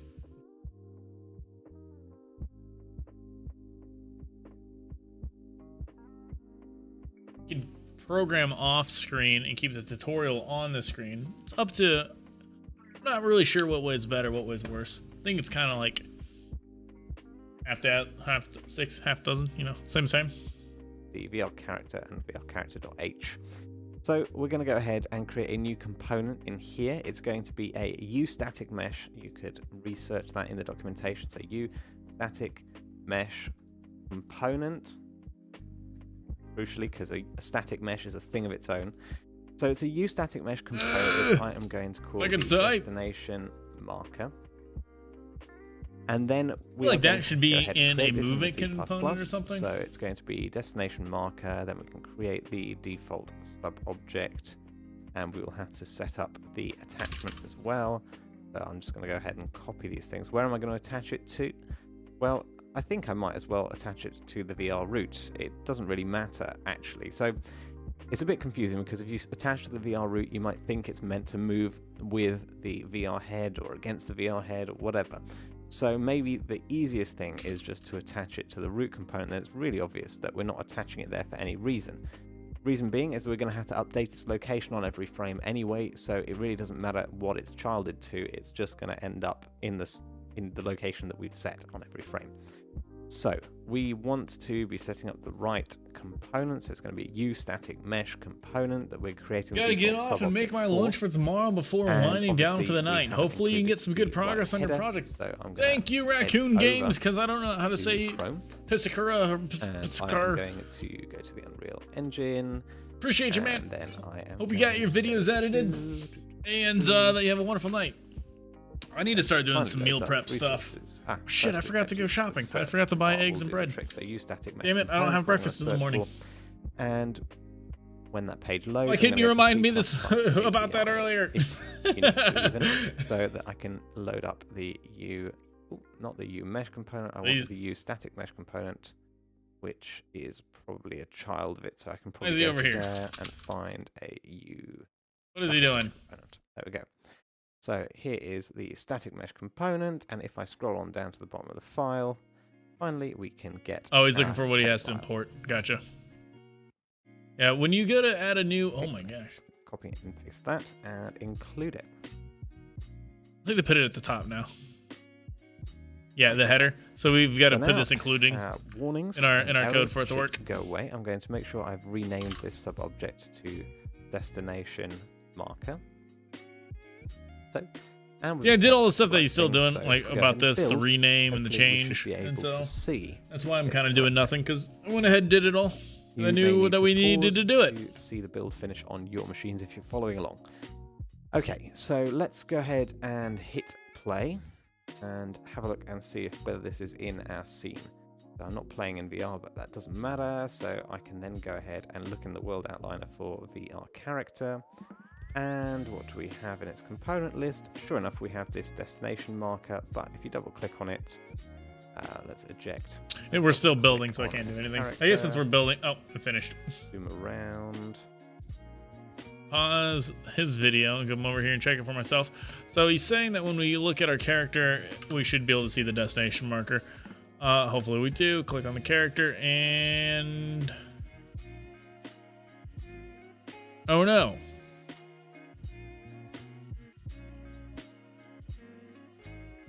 We do not. Boom. He sees the destination marker. Try it again.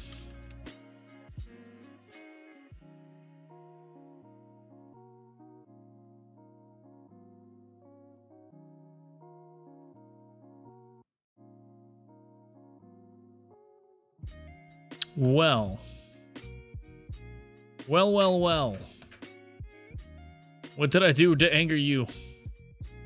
Alright, create default subobject, use static mesh component. That is what we made over here, correct? Static mesh component, we put it as a point and it seems fine. Destination marker. VR root. Back over here. And we attach it to the root component. Everything seems correct. Let's rebuild it. Finished up pretty quickly. Probably wasn't any changes. Means this probably still isn't going to work. Huh.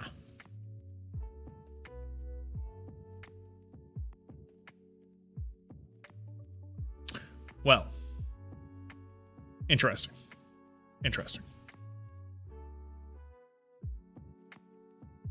And what did I miss? Destination marker can then go and rewind.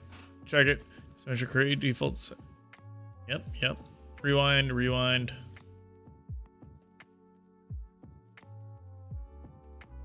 So now, included and errors should go away. On static mesh, we included.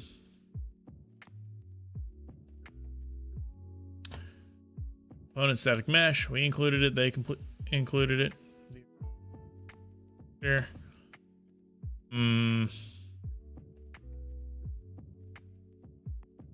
going to make sure there's I not much rename to this this. subobject to destination marker. So, and we've attached it to the right thing. So if we go ahead and build, hopefully we should be able to see the correct thing. All right, I'm gonna just bank on this being a different build finish on your in machines UE5 and UE4. Okay, so let's go ahead. It's probably and not. Play. I'm just gonna hope. And see if And then set this back on the VR route and build that and see if we see it then. So I can then go ahead and look in the world outline. He attached it on the root component, but... And what do we have in its component list? Sure enough, we have this destination marker, but if you double click on it, let's eject and double click on it. Still isn't showing up. Zoom around. We're just gonna hope. Zoom. Not a good look. And we have yeah, so this is at marker before the 6-minute mark. If you have a look at it, scroll down, there's no static mesh. So we do need to give it a static mesh, and that's going to be done. I'm going to do that via Blueprint. You can maybe, is there any discussions? do it via C++ if you really want the pain, but I think that doing it in Blueprint is really the easiest way when you're trying to do asset referencing, because it automatically renames things. Why wouldn't you want to use that? So we're going to go to all classes to pick a parent class because we want our VR character as the base class. So I go ahead to select that, and then I can rename it. Stop execution. We can rename the blueprint to. For some reason it's not wanting to rename. There we go, got it in the end. BP VR character. So it'll distinguish it from the VR character in that it's the blueprint. So now we're So mixing some blueprints with our C++, and this is where Unreal Engine gets awesome. Window, and we can find our destination marker, and we can try and set it. We can't set. Hopefully it appears here now. If not, then we're gonna have real problems.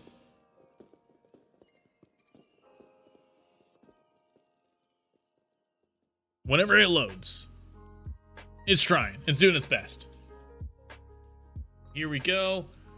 And destination marker is here. Sweet. I don't know why it wasn't showing up before, but now it is. Awesome. Set it yet. Reason being, if we go over to Visual Studio, we need to make it a U property. So it's going to be U property, and I want it to be visible anywhere. And that actually reminds me that there's something we haven't done with these other two, is they also do with being a U property.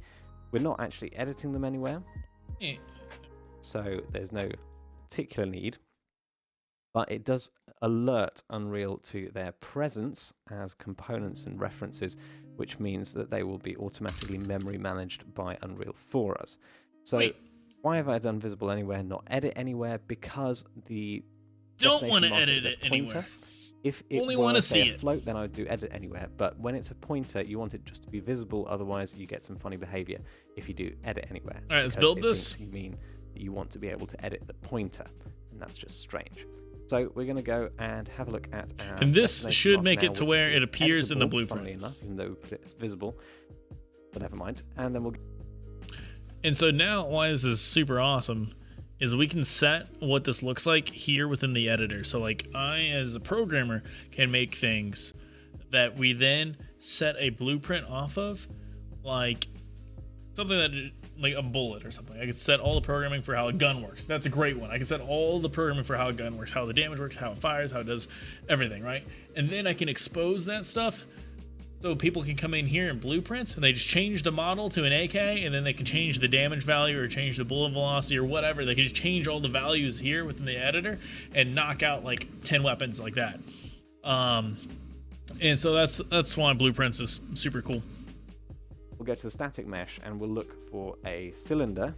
And you may not be able to find these cylinders in here unless you go to View Options and Show Engine Content. You need to have that checked. Then you can select a cylinder. That one is on its side, so we're going to select the other cylinder, which is not on its side, and that brick. We've got ourselves a destination marker, which means we need to have a little bit of a revision of line tracing in case you forgot. Now, the line tracing function we're going to be using is called line trace single by channel. Now, let's just break that down a little bit. We know what a line trace is, but what's single? Single means that it returns only one hit result. A line trace, if you think about it, could hit multiple things. So a line trace is firing a literal line that's invisible, there is a line trace multi, and then it returns the information that it hits. This is how guns used to work a long time ago when there wasn't actually a physical bullet that traveled. That's what single does.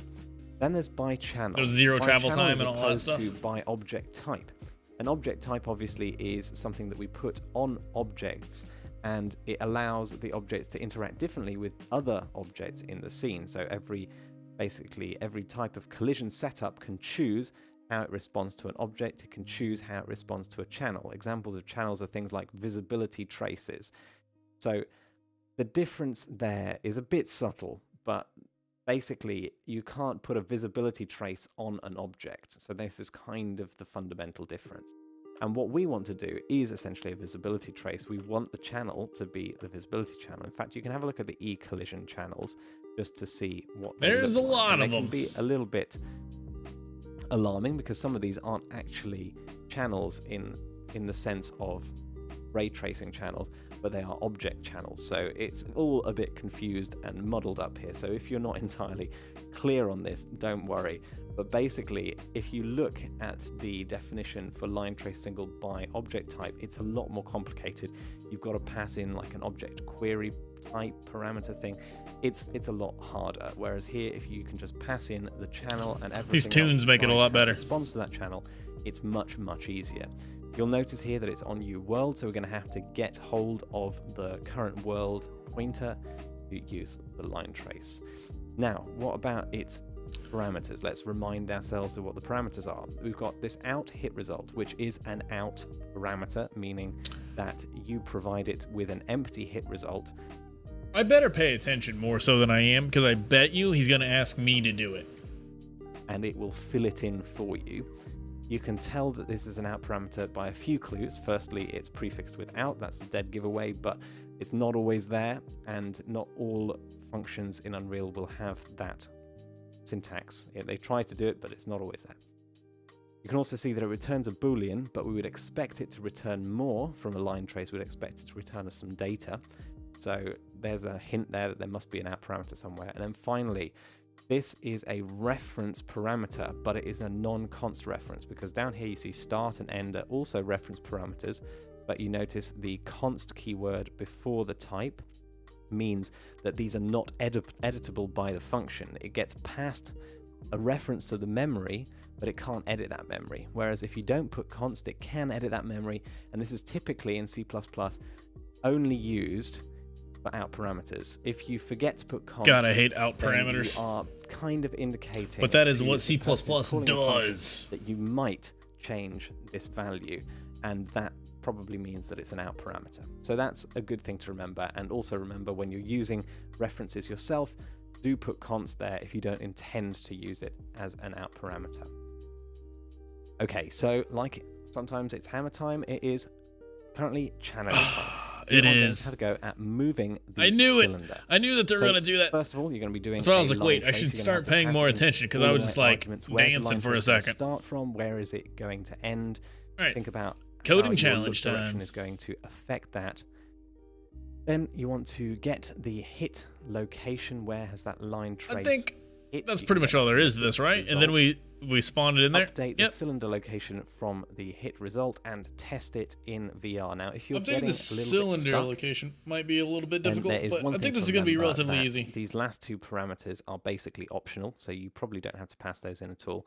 And the trace channel that we want is probably visible. ECC Yep. visibility. Easy because we peasy. want to Let's go. essentially Let's see do it. what is visible in the world. Wait for it to flick back to the challenge slide, and we'll And get right if in you're it. still stuck, you can use Pretty sure we this got this draw one. debug line I think this to is see an where easy the one. trace is actually happening. If your trace isn't showing up in the right place, you can draw a debug line with the same start and end lines and give it a color. And I think you don't need to specify too much of these optional parameters either. You can try specifying as few as possible.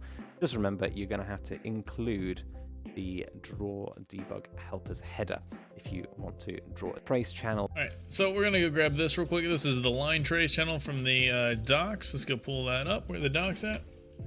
Where the docs? Where the docs? Where the docs at? A single by channel. A channel with an extra L in there. A single by channel. Sweet. That's off of the world. That's why we needed the world. He said something about we needed to get the world. I didn't know why. Now I do. Let's get to it. So this should be a relatively simple one, I think. I don't want to do it on tick. I don't want to do anything on tick. That's just a bad habit, but we're gonna do it on tick. It makes sense for this, right? Like as you're waving your arms around for the movement. I don't like this stuff being in here either, but this is like constantly keeping the headset and the player's body in sync, so that makes sense to do on tick, and I think this makes sense to do on tick as well. So, all right, we'll go ahead and do it here. Let's get the world. To get the world first, we got to include the world. Boom. Now, where are we at? How do we get the world? That's actually a good question. Is it just UWorld? It is just UWorld. All right. Line trace by channel, single by channel. Okay, so the out parameter is something that we got to pass into it. This is why I think out parameters are silly. What was it? Is it hit result? F hit result. So you go like F hit result, and you do nothing to this. Nothing, absolutely nothing. You just put it in here. This should just be the return. This should just be the return. Okay, now we need a start vector and a end vector. The start vector is where we are and where we're looking. Oh, this would just be off of our eyes. I don't know how to do it off the controller. I don't know how to get the controller yet. And I could go like Google it and figure it out. But I don't want to. Don't want to. All right, so the start vector gonna be like wherever we're looking. I think we had grabbed that somewhere else at a particular point.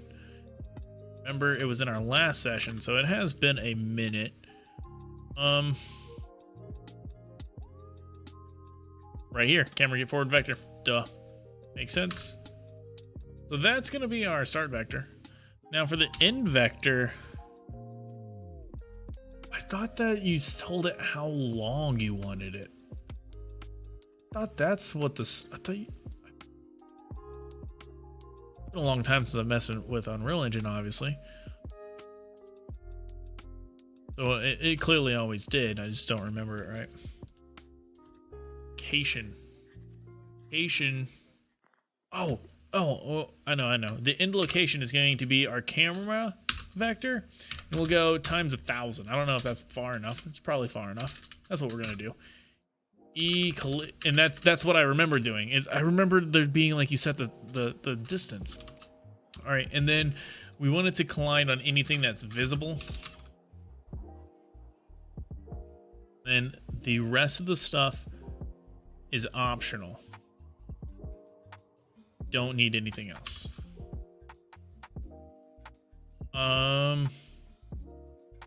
Doing something wrong. Call to a non-static function without an object to argue.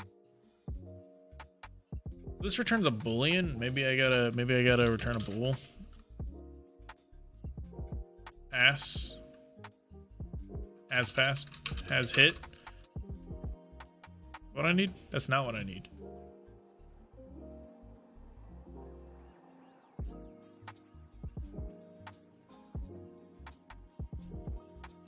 It.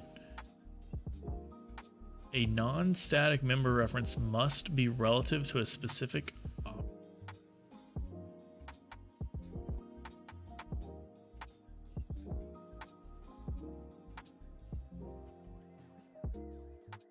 Static member function. All right, let's read these parameters. What do we got? We got the out hit, the start, the end, the trace channel.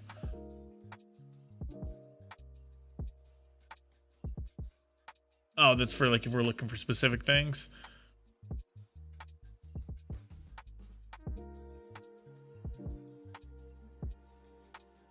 Doesn't this work? All right, well in this case we just Google the method call to or the error call to non-static member function without an object.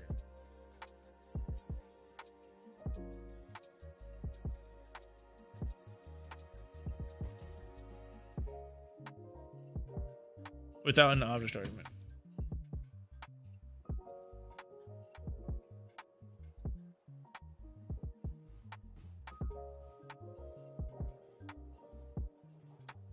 Stack Overflow here.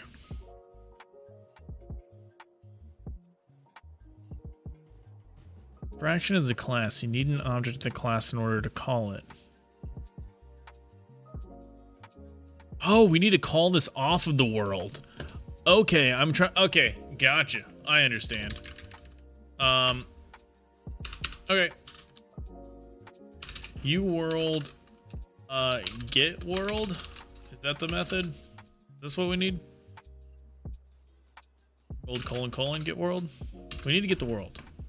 Give me the world. I can show you the world. Oh, no, a new line here.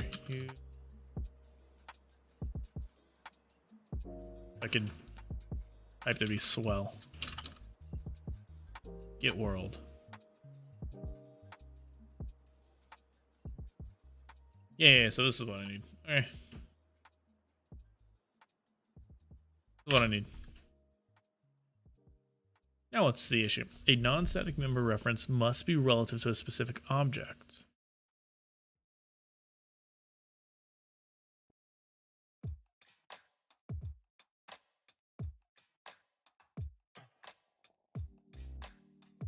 Off of a specific actor.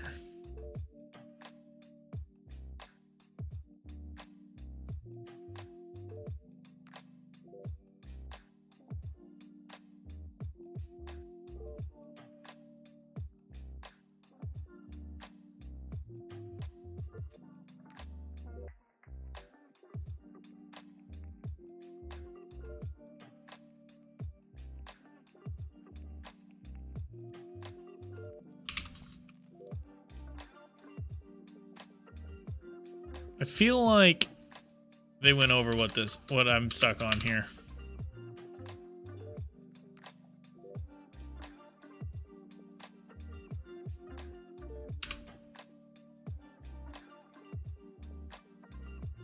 It has a parameter. How's the parameter? Float?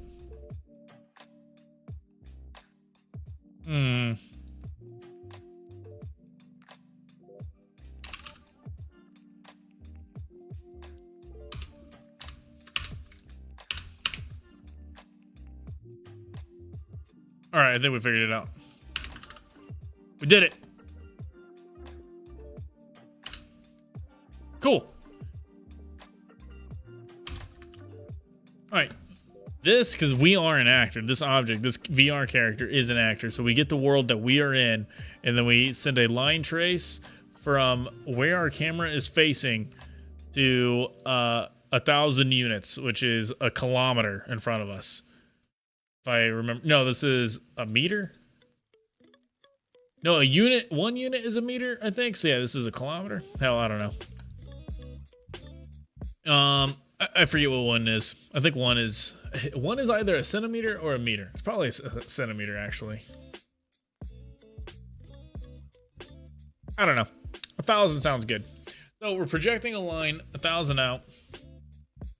And what we want to do is we want to set the location of our destination marker on whatever we hit. So destination marker, we want this mesh there. Okay. This is a static mesh component.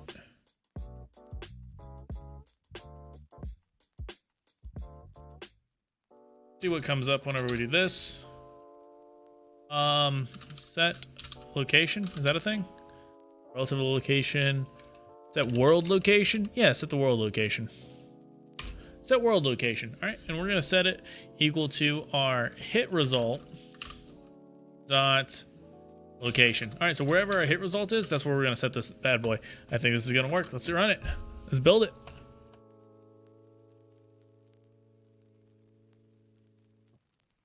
And drum roll. Okay, cool. Let's see if this works. So we should have a ugly cylinder spawning wherever I look. We do not have an ugly cylinder spawning wherever we look.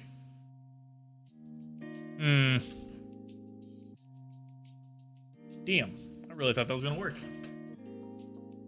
If you asked me to put money on the line there, I would have put money on the line there.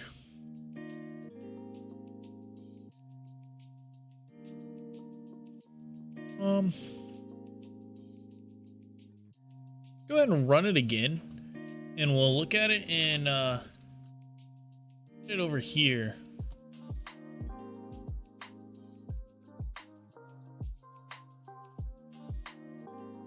The destination marker. We can see it. It's over here.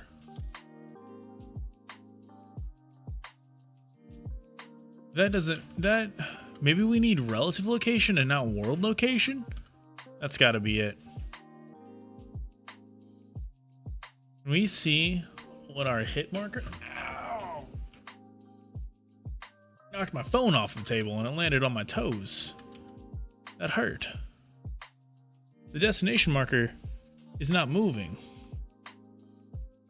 That VR window updated a little bit.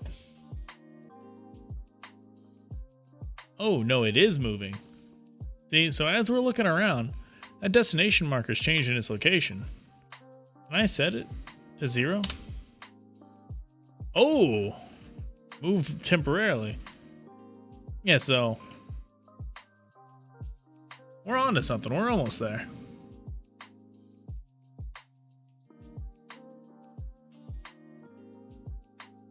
Very close. Jump on back over into here. So I thought that we would want this to be world location. That relative location. This location in world space where the moving shape would be if there's a hit. Oh, so we don't want that. We did have it. Oh, it's set relative transform. Relative location. So it sounds like, reading the description of this hit location, it sounds like the world location. So I don't actually think that this is going to work.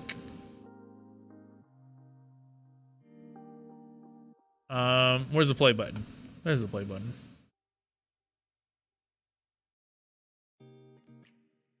Yeah, I'm not seeing it.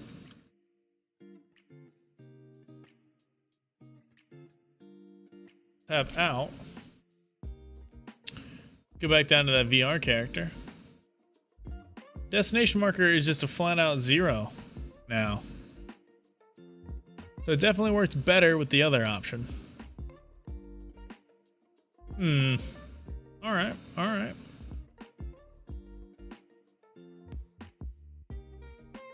Let's do what it said to do. It's like they predicted we would have a problem. So this forward vector isn't... Oh, wait, hold up. I got an idea. I think I figured it out. Got an idea.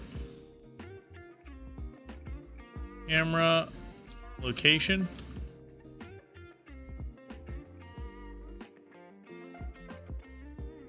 Get relative location? No, we want the world location.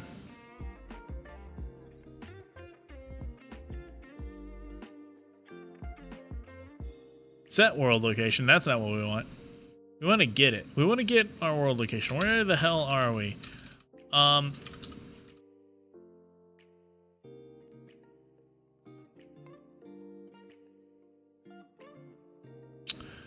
Only getting relative. Maybe we got to get it off for get location.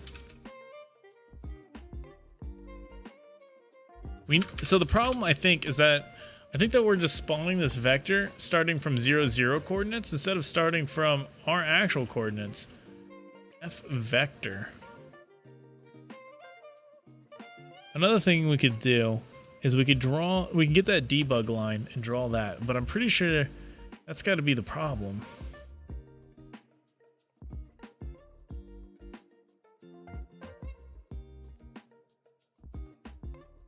Although this seems to be working for the world direction, but that's just the direction. Being a forward vector.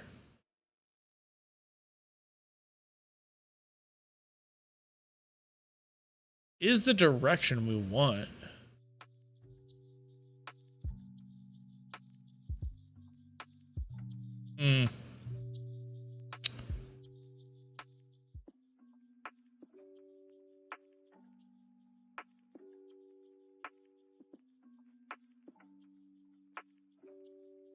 Get actor location? Is this a world location? I don't know this actor. That's a vector.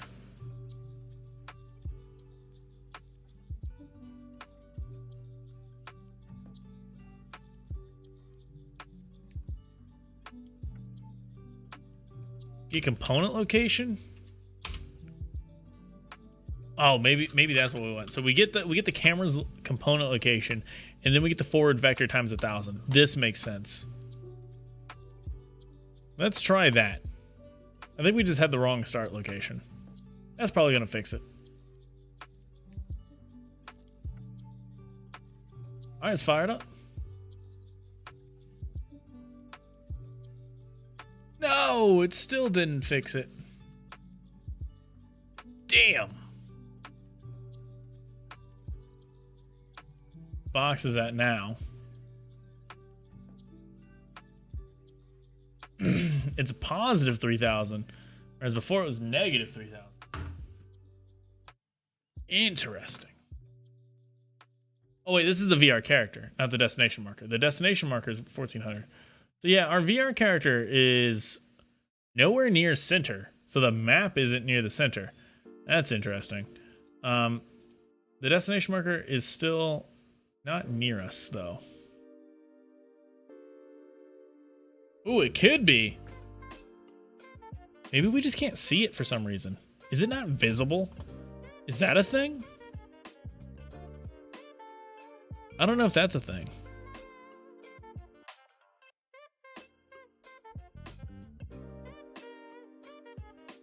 Is there anything we need to do for the visibility?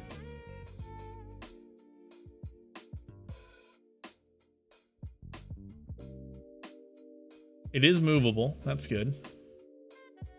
Does have a tick enabled. That's good.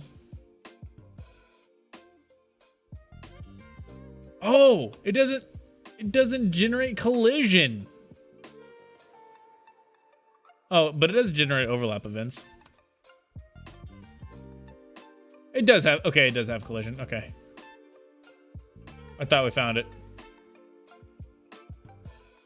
It might not have collision though. Actually, factually, it might not have collision. Still not seeing it. All right, I'm going to set it to where it's just like 10 units in front of our face. And then if that doesn't let us see it, then I'm going to turn on debugging. Yeah, 10 units in front of our face. Build that. I think that's centimeters.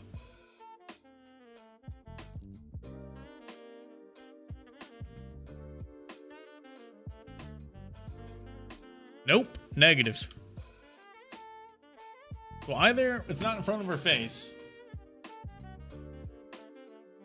All right, let's see here. We go back into the world and we check out our unit. We're standing at 3314, negative 1140, 190. I'm not gonna memorize these values. Where's my screenshot tool? That's where we're at. We're right here. And the destination marker is right there. Very far from us.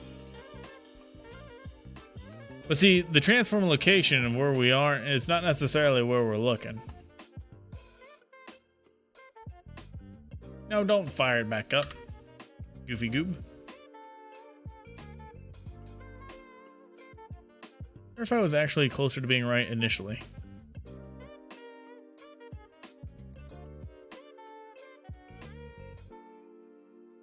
World space. I think we want it in world space.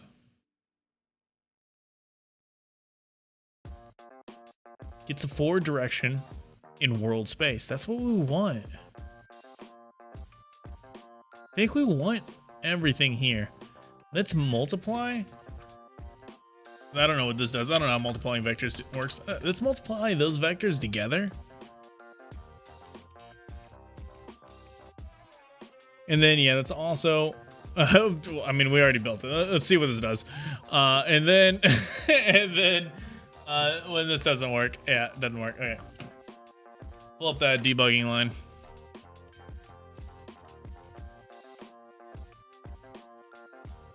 It's located. That's that. Collision channel. Oh, no. Don't give me the answer. Draw debug line. Wait a second. Did we did import it. Maybe we didn't. Did we import the thing? Game frame. Oh my. Yeah, let's get world. Let's do some imports. I would hope. Oh God, no, I hit the wrong button. I would hope that if we didn't have a specific thing that the game would tell us. Oh, but it might not. All right, so let's get that. And then drawing of a line, we need engine world. So we have that. All right. And then now for drawing of a debug line.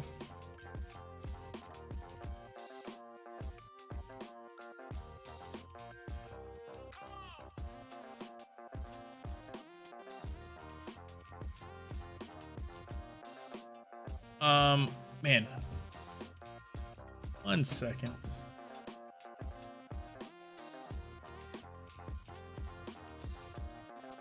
Never mind, we'll keep at it. All right, this is kind of a funky song. I need to go get the dog. She is crying profusely, and I don't know why everyone's ignoring her. Dog. Draw. Debug line.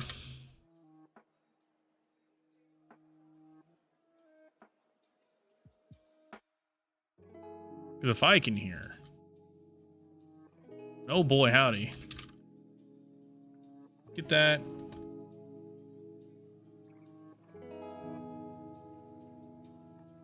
Draw, debug, line.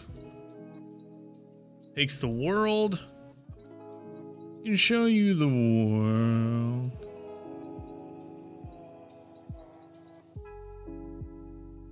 Then it also takes a line start and a line end. Okay, so the line start is the component location. We'll go ahead and get rid of that. I don't think that's what we want. And then the line end is this. And then we hit that. Is there another variable this needs? Oh, color. F color. We'll go with red. Debugging is always red, right? I'm gonna fire off this build and then I will be right back.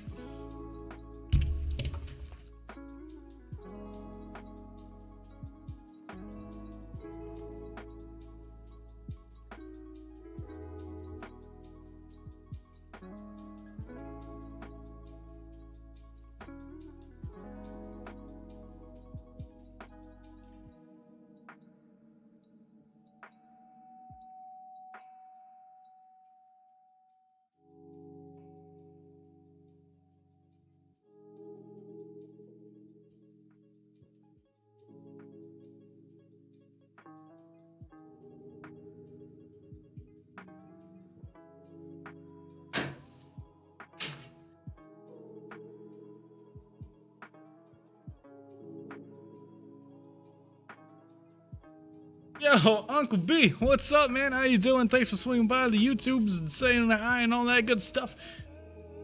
Appreciate you, man. Hit your buttons, hit your things, spam the comments, do whatever.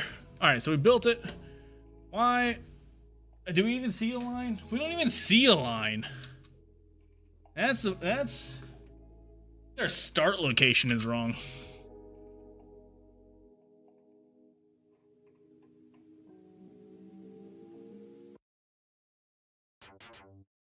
The destination marker is way the hell out here. Where's the start? Why? Does nothing in this map have collision? Is that the issue? And how is 10 units way the fuck out here?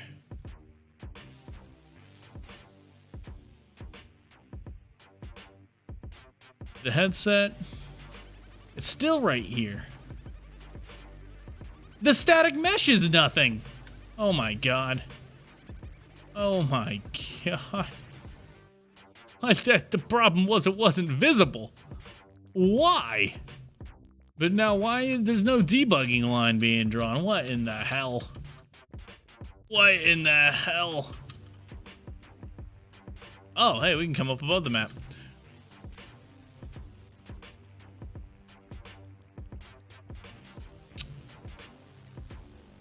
Very odd. BP VR character, destination marker. Over here, we check our thingy. We definitely have a static mesh set. Definitely compiled and saved. BP VR character. Oh my god, I know what the problem is. Our pawn is VR character, not BP VR character. Oh, you son of a bitch.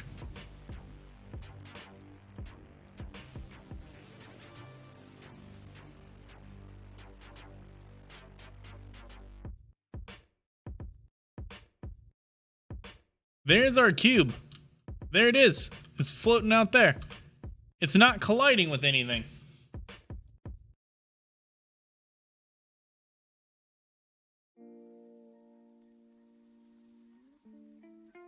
There's our collision line. Our collision line isn't rotating. And why is the thing popping up wherever the hell it was popping up? All right, so we're getting closer. We're getting things. It's not the right things. All right, let's double check our code now. Okay, so let's go back to what I did have. I did have it like this, and I want to do this again. So get camera forward location. That's gonna be my starting point. Camera without the C. Oh, I got insert put on. No, I don't. What the hell's going on? All right, so this is what I had initially. Oh my god, that's so. I just wasn't using the new stuff. That's kind of a problem. If you're not using the new stuff, it's not gonna work. Oh my god. All right.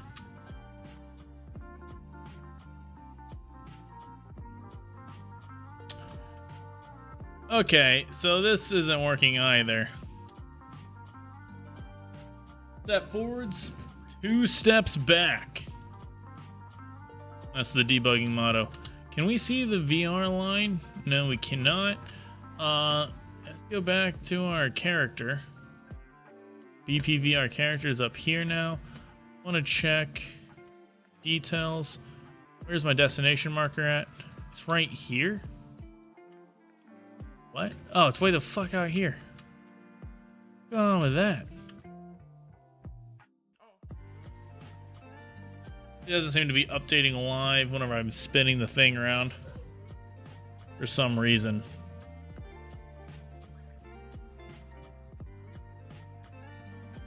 Kind of is.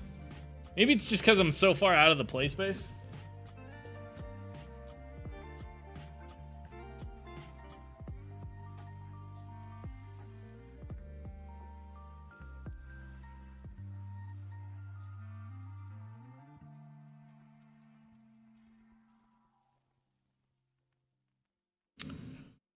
Oh boy.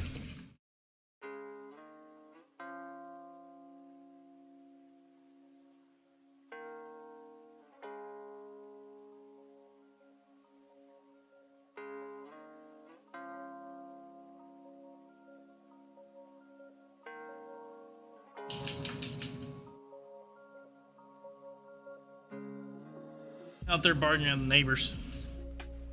Being a turkey. It's so close. All right, maybe it is what I was doing for a second.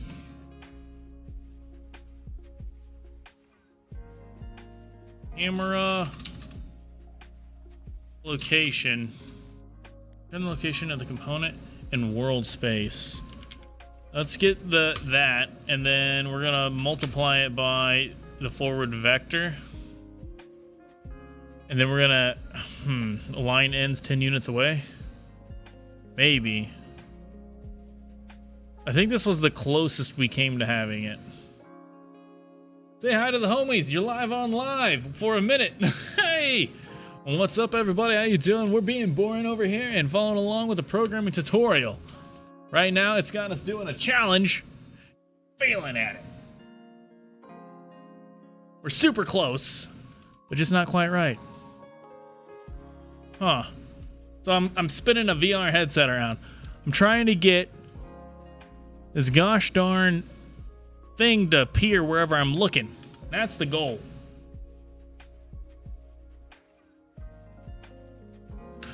But hope you're all doing well tonight, and thanks Uncle B for putting me on blast for everyone else to see. I appreciate you doing that, man. It means a lot.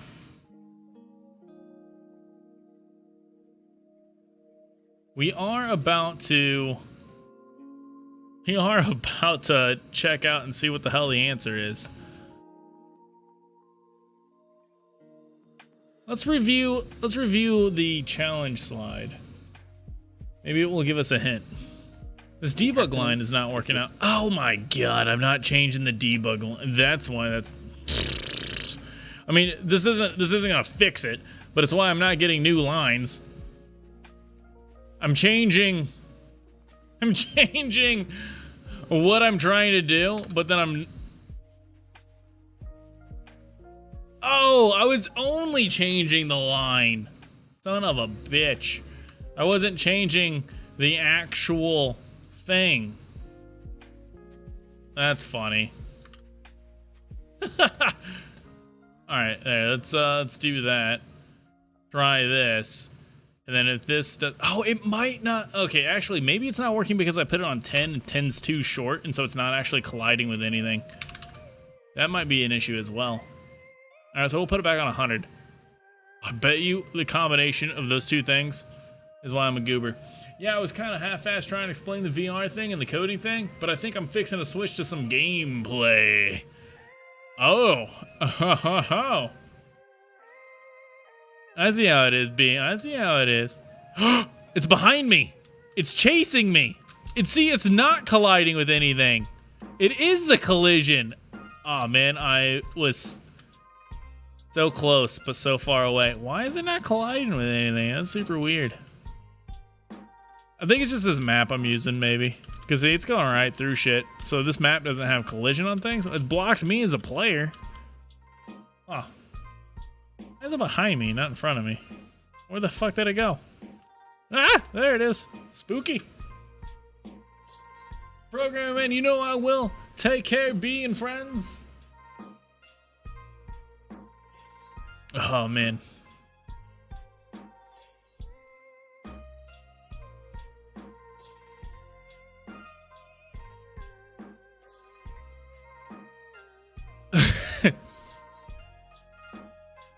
We're close enough. Your trace isn't showing up. So let's have a stab at this line tracing. Hopefully the debug thing might have been useful to you. It was so not. We're going to do a line trace single by channel. As I've said, let's do that in update. I'm going to create a new function for it. But I am going to go and create that function just above and move forward and move right. It's going to be called update destination marker. It'll take no. So he's just being clean. I'll copy that, go and implement it over in the C++. I'll do that just below the tick where it's going to be called. Keep the span as short as possible for making this code easy to read. Then I will put the namespace, where it's not actually a namespace, the class, and fully qualify update destination marker. Okay, and we're going to have to call it from tick because we want to do update the destination marker every single tick. Okay, so what are we going to do? First of all, we need to do a line trace. So as I said, we need to get world pointer from this class, and then we are going to do a line trace. As you see, there's many options here. Line trace single by channel, and we're going to need an F hit result. So I'm just going to name these firstly. So I'm going to call this the hit result. I'm going to call it the start, end, and the collision channel we can just give it. So it's going to be ECC visibility, I believe. It's not auto-completing for me, so I'm just going to go and copy it from the docs. ECC visibility is what I'm looking for in there, probably because these parameters were not defined yet. So then we're going to have the F hit result. I'm going to have to declare it empty because we need to create the memory that we're going to pass into the function below so we can use it out here. And then we're going to define the start and end, which are going to be F vectors, and it's going to be start equals well, let's leave it empty for now, and then the F vector for end, and that makes it happier. And obviously we've got a return. So now we can here, just put the start in one spot, the end over here. So let's go ahead and set. And when we change it in one spot, it'll change them both. It's going to be I'm going to call it B hit, like that. And then we can put an if statement. If B hit, well, then we're going to do some stuff to the cylinder, but we'll deal with that in just a second. So first of all, the start. What's the start going to be? Well, I think it's going to be where your eyes currently are, which is the camera's location. So let's try that. It's going to be camera arrow, get component location. I've tried that. Like so. And then the end. Where's the end going to be? Well, it's going to be, the end is going to be the current location of the camera plus the direction we're looking at. I tried that. Multiplied by however I far thought. we want Oh, to ray trace. So how plus. far do we want to ray trace? Let's make that a configurable parameter. Fucking. I'm going to make a new That's what it private was? Oh section my for god. Alright. configurable We were so parameters. close. I'm going to call it U property. So close. And it's going to be edit anywhere. So close.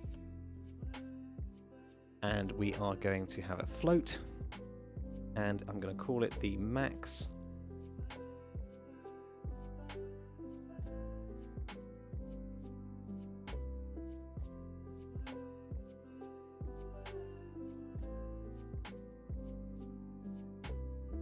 Now we can see the red dot coming out of our head, but see, it's not colliding with anything.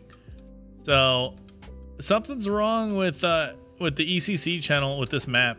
He specifically said to put it on visible, and we did. We've got it set up exactly like he does. I know he's not done messing with it yet, but it wasn't all on me. Back, what'd I miss? Oh my gosh. All right. So what you've missed is I'm trying to draw a line out of our head, and I didn't know the math for it. So I was trying to draw a line out of our eyeballs, and whatever it collides with, we want to spawn a thing. And we had one huge mistake is I set up this box here, but I didn't turn it on basically. And once we fixed that, I basically proved it couldn't collide with anything, which is how it's supposed to work. And yeah, for some reason it can't collide with anything. I don't know why. If I take off this collision check, that's not how you take it off. If I take off the collision check, it'll just permanently be in front of us.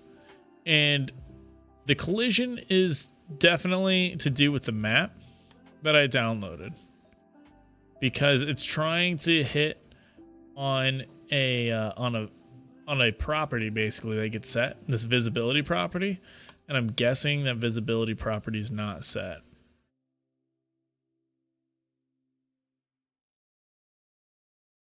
Huh. The box is still behind us. All right, so nope, we aren't quite working right. We almost got it working. Run for the box. But see, it's not colliding with anything. It's going right through everything. So, oh, interesting. Yeah, something's going on with it. But no cigar. So I gave up and let the tutorial run.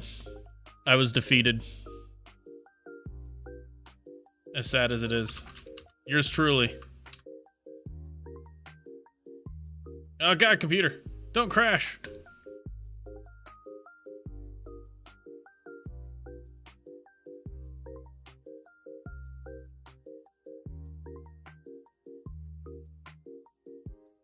Oh, wrong thing. This is the thing I wanted to grab.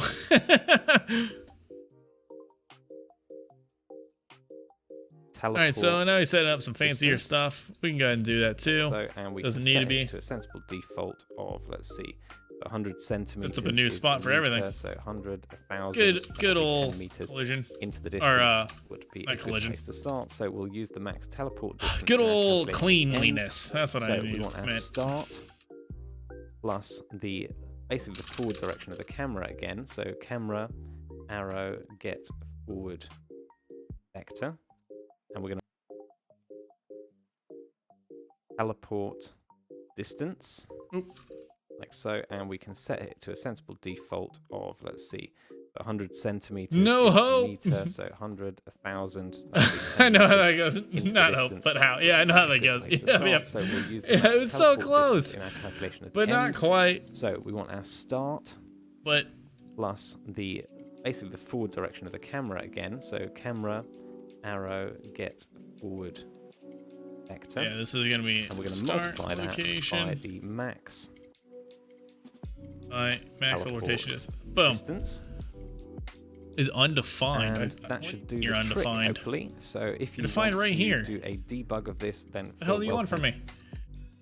Visual Studio sometimes takes a minute to update. Visual Studio does not work well with large projects, so this happens oftentimes where it will scream that something is wrong, and sometimes something is wrong, but most of the time nothing's wrong. It might just be mad. Yeah, see, it built successfully, so even though it's saying it's wrong, it's not wrong. That's a common thing. You just have to learn to ignore the red squigglies, which is so frustrating. To do that, if you want to check everything is working correctly. Now, if you are content that it is working correctly, then we can go ahead and just update our cylinder's location. Oh, I'm setting So relative we're gonna go to location. destination That's the marker problem. and do a set World location. Boom. Done. Problem solved. That's why it was behind me. Hit result dot location. Kudos if you found that, because Came we just had to look at so how the close. result is structured. Oh, that's Let's what's build up. that and see if it's Distance. We got some so the build distance. succeeded. Let's Oh, go it's distance over here and too. Play it in VR to see whether Make it distance. our raycasting is working. So VR preview, and I'm looking around, but Oh, it's not appearing for him as Yeah, well. But this is because I reason figured for this one that, out. I think, is that we forgot to set up our BP character. He forgot to turn it in on. the VR game mode as the default character. So let's do that. Our BP character as the default. Oh my god! Save. It's doing And it. play it again. It's Ooh, doing we've got it. something funny going on with that cylinder coming towards us, but we've definitely Working. updated its location to where we are looking at. I'll tell you how Working. to fix this in the next lecture, but congratulations on getting this far. I'm going to close Finally. it. It's a bit flickery and crazy. And well done for doing all Finally. that. He says he's I going will to tell us see how you to fix it in the next update. I think I know how to fix it. We're going to go take a crack at it. Well, actually, I know what the issue is. I can't really fix it unless I do a decent chunk of work. So we'll go ahead and do the thing. We'll let him roll it out. So the problem is this cylinder has visual collision, and we got to turn that wait, we can do that right here. Hold up. Hold up. Custom, and we turn off visibility. Turn off ignore. There we go. Ignore visibility. Boom. Easy peasy. Save. And now we play it. And look, that glitch is gone. All right. Finally, we did the thing. We can spawn. Oh, it doesn't go away. All right, we can fix that too. I know how to fix things. I'm a fixer, not a doer.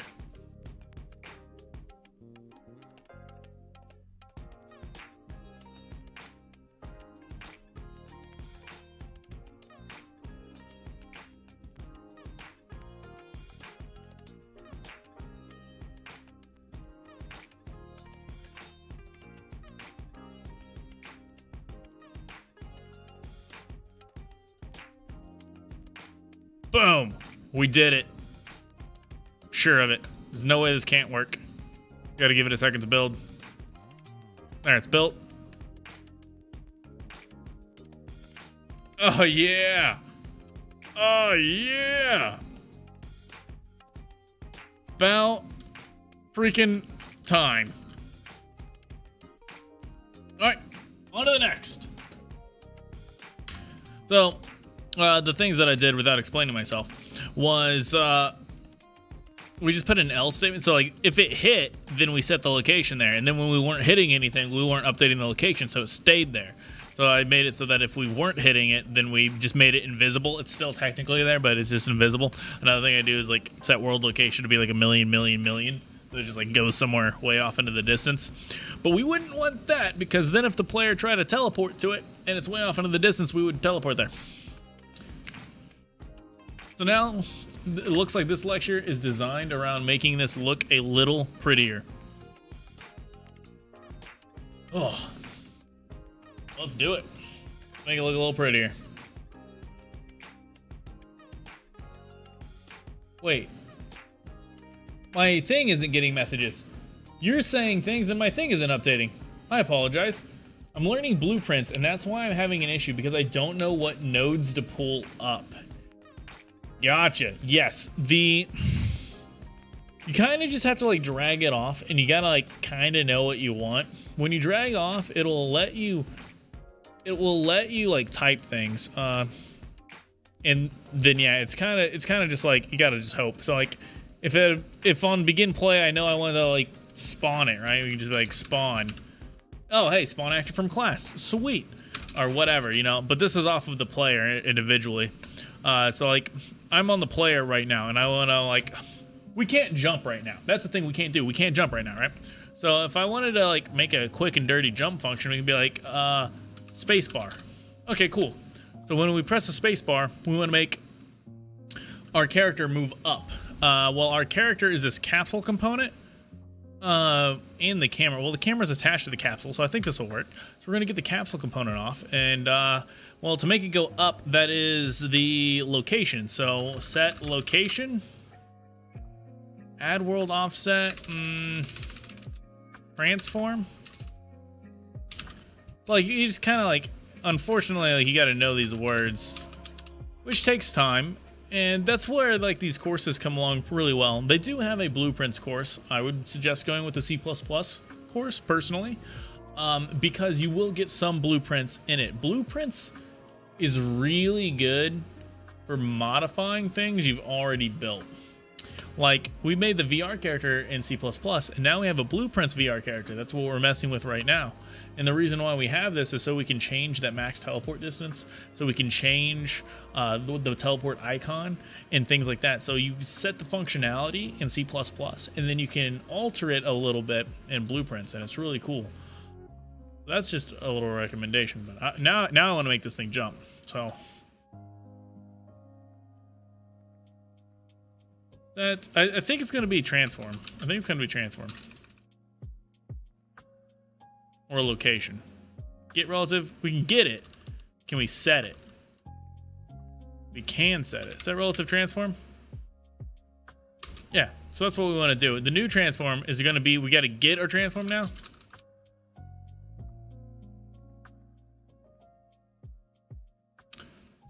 Transform. Actually, I guess we could do world. So we just got the world transform. Now, this is set relative. We don't want to set relative anymore. We want to set world.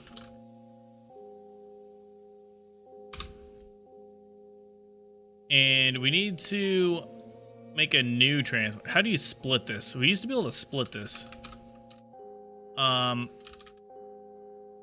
There. So now we got the location. And we're going to add to the Z. We're just going to add 100 to the Z. No, that's going to be huge. We're just going to add 5. It's going to be a mini jump. Now we're going to plug that in. All right, so now I predict that we just gave ourselves the ability to jump when we press the space bar. Let's see if it works out. Kinda. It went up a smidge the first time I pressed it. All right, let's try it. It did, but it didn't work. That's how everything is. Let's do 15. All right, so nothing's happening. I hit spacebar, and see, it did it once. It only does it once for some reason. But hey, whatever. We did it. Yeah, knowing the words is struggling. Yeah. I don't know if it works out very well for blueprints. Let's check. But the docs.unrealengine.com. Docs.unrealengine.com. This is gonna be like your best thing ever, because so like not knowing the words is more than half the battle. Oh, yeah, there's a blueprints one right here. Blueprints. So now this is gonna have your blueprints things in it when you search. But the thing is, you're like, so with the jumping one, right? Was a player character. So I go to player character, type that in, searches, we find a character. On it. Oh, hey, they got a whole bunch of different things. Setting up character movement. But I just want to go look at a character. And right here, it was supposed to tell me everything that we could do with the character. It did not. I never used the blueprints one. Let me just do what I know, okay? Let's just go with what I know. Get out of the blueprint side of things. We're just on the regular side of things. You can find the words here too.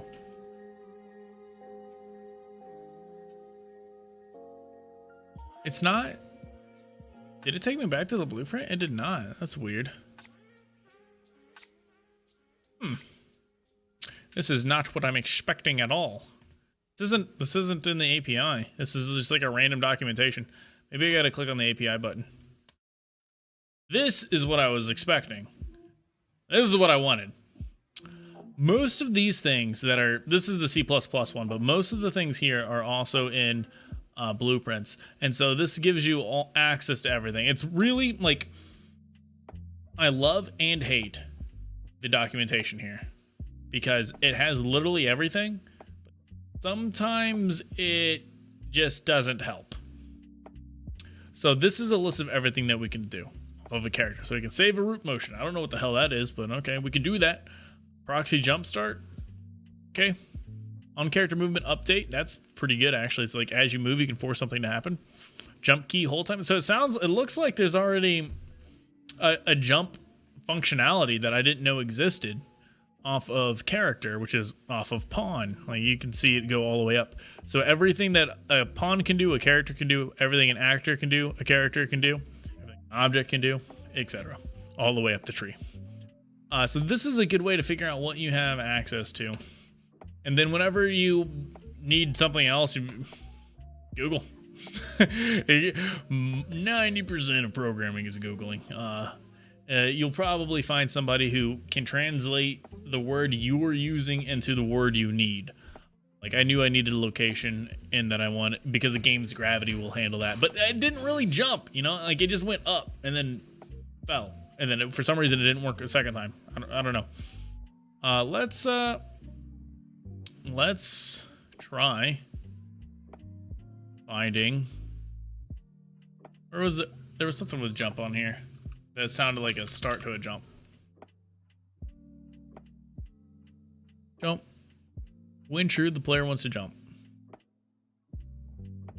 There was also did I see back on this page, there was a blueprints one. Let's check out the blueprints one. Blueprints for character? Seem to have too much. YouTube has been my friend. Yes. YouTube definitely will be your friend. You just gotta be, cautious though, because I have found some terrible YouTube videos. They sound good. They've got like positive reviews, and now you can't see the negative reviews, like the downvotes, but they'll just like set you on a path that like isn't clean. It's not maintainable. It's not a good idea. Like it'll do the thing, but it's just dirty, right? It's just forcing it in. But most importantly, I think the fear with following with YouTube videos is if you actually like stick with it, like if it sticks in your head and you understand it, could you repeat it type of deal. Is jump a button? Jump is a button. Jump is a whole damn function. Shit, no, well, fuck. Apparently we can just go jump. Press spacebar, jump. All right, cool. Whatever. Wow, I didn't know it was that easy. Hey, we can jump. That was easy. So yeah, I didn't know that word existed. I was trying to build it myself. But to like actually do it, you'd want to add a force vector to like push. That way, that's how it's getting that smooth up and down. Because I was just setting the location to be at the height of the jump. Huh. There's a freaking jump button. Like it's just right there. That's one of the cool things about blueprints. But yep. Actually, you know what? I'm gonna keep that. I like being able to jump. Space bar. Jump. Boom. There we go. Yeah, there we go. Yeah, we can jump now. Sweet. That only happened because you asked questions. I can't believe that was that easy. That was ridiculously easy. All right. Let's make this teleportation thing you look a little prettier. Hello and welcome. In this lecture, we're going to be looking at making our teleportation destination cylinder. All right, so I just think a little bit more he provides these as downloadables. We'll fix that nasty bug from the last lecture, and then we are going to import these lovely No, it is materials not. and use one of them to give our teleportation. It doesn't provide them. a good Maybe this is look. And if from you go ahead and a play, you different can see program. this Yeah, is that what looks our so much teleport better. cylinder will look like, but also I'm going to challenge you to get it to disappear when we aren't looking at a valid teleport location. I one that's already either did out that. of range, or well, basically at this point, one that is out of range. So, without further ado, let's dive in and get started. Okay, so let's start off this lecture by fixing the bug that we excuse had in the last. Just to remind you, in case you didn't take You're welcome. yeah. This is the bug. The I can say I wouldn't have thought of that. Why is this happening?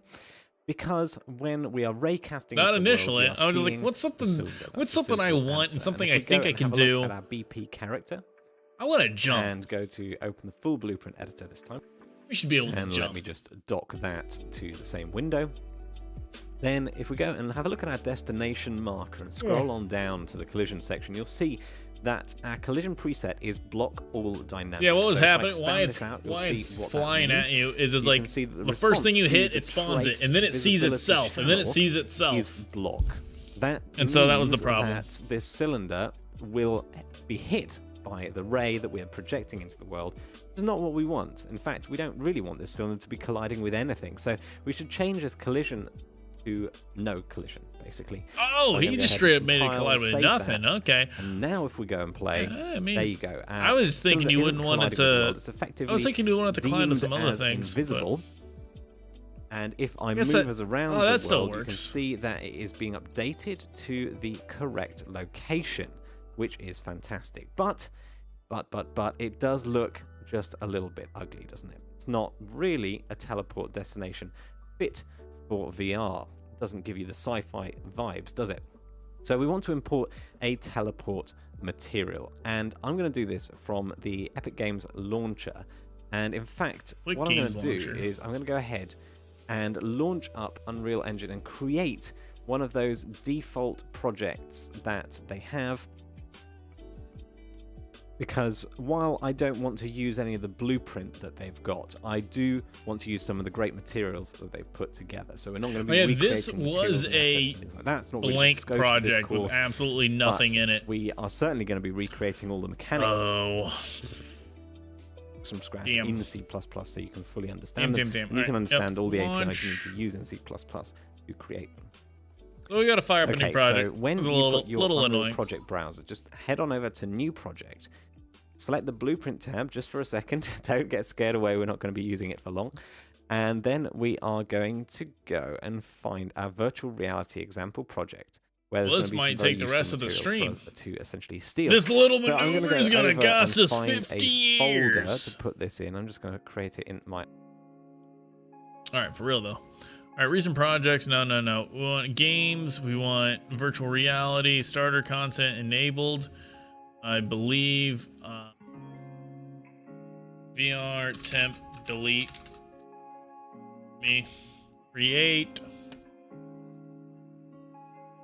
my documents Unreal project folder, and if I buy a project and it has a demo, and I take that demo stage and put it into my game, I believe that is true for every project in the marketplace. I believe so. You definitely have to be worried about when you download like just straight up random stuff off the internet, because there are tons of different websites. I'm drawing a blank on the one I used to use, but yeah, all of these should like 100% be good to go.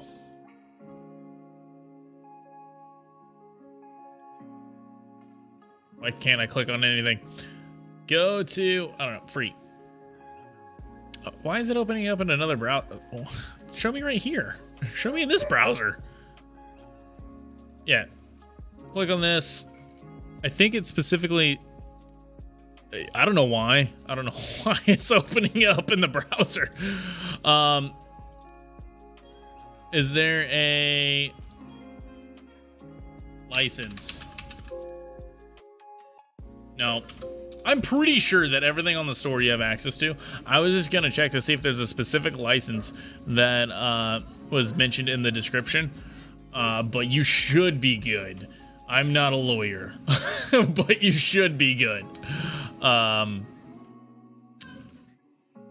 know somewhere, maybe it's just gone now, but I know it used to say the licenses on them. But now maybe it's just everything is guaranteed to be good to go. If you're downloading it from other places, you would definitely want to check. But I'm pretty sure that everything off of the Epic Marketplace has like built-in like it's required that it's good for you to use, because why in the hell else would it be there? Like, they charge you money and then you don't have a license to use it would be kind of crappy, considering like the nature of the beast. Willing to take like 3 from the marketplace and put them into one stage and be able to edit each one. I'm pretty sure you should be able to do that. I'm fairly confident. This thing launch up. That's that. Is it firing off in the background still?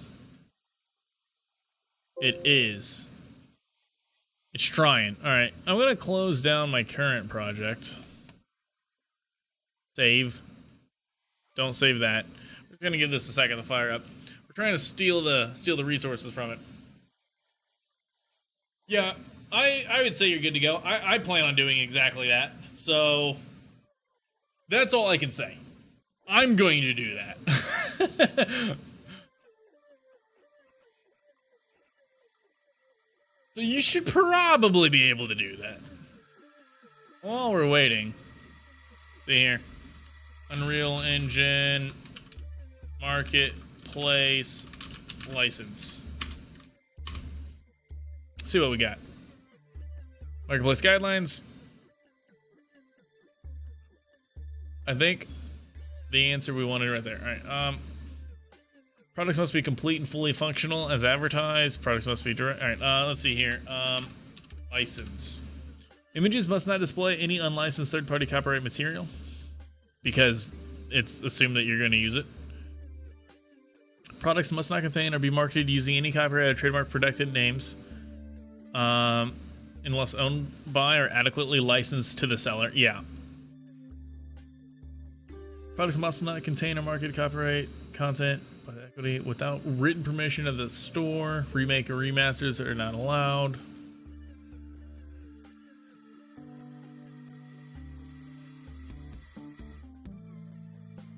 Product distributed through the marketplace are licensed only under the Unreal Engine EULA, which is not superseded by a custom license the sellers include in their products distributed files.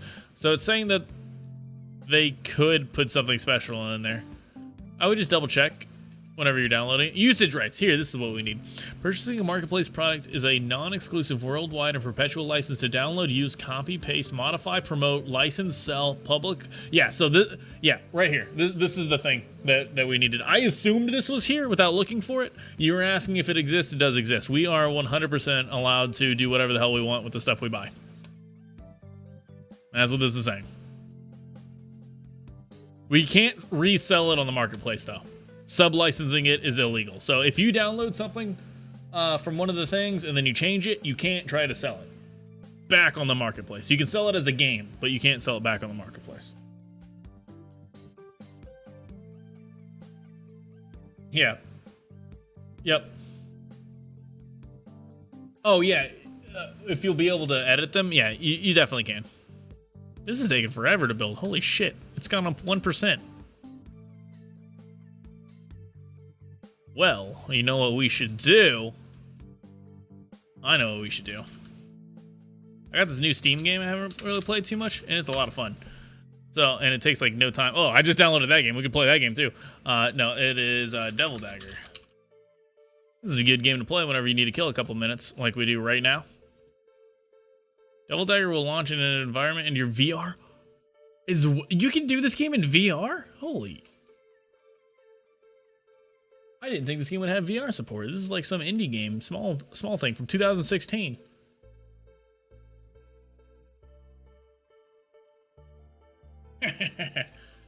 Oh yeah. Nothing in there. There's nothing there. Ah, it's loud.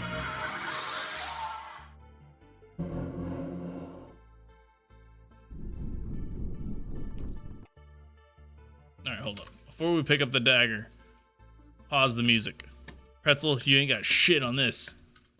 Oh, that's still downloading. Wow, that's still only at 45%. Yeah, I don't think that's gonna finish. Yeah. Oh no. Oh no, we can't. It's so laggy while trying to die. This is not playable. Alright, we tried. Ugh.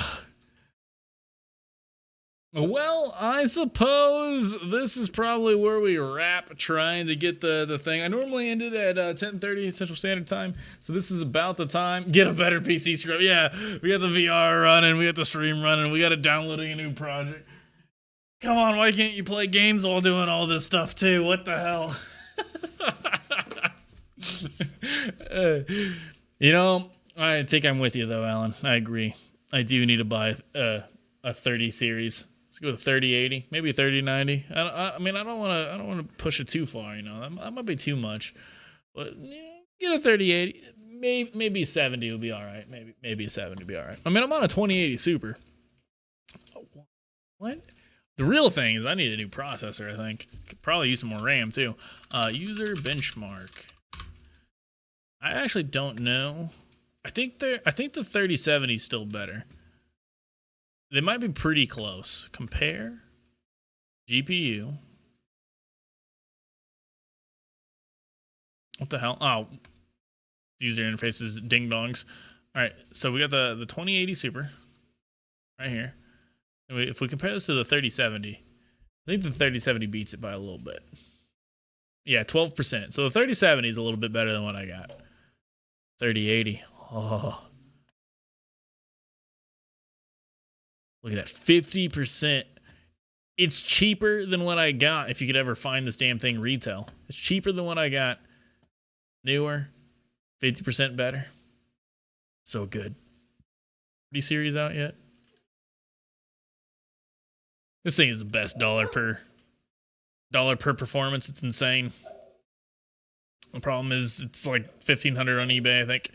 3090 is actually $1,500. So this is a funny thing, right? This is double the cost of the last thing, and it's 10% better. 20% better, excuse me.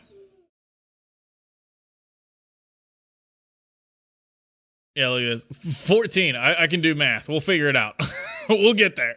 You gotta double the cost for just 14% better. Thanks for the help, man. Yeah, no problem, Yeti. We've been doing this. You just snagged a 3090? Oh my god, you dog.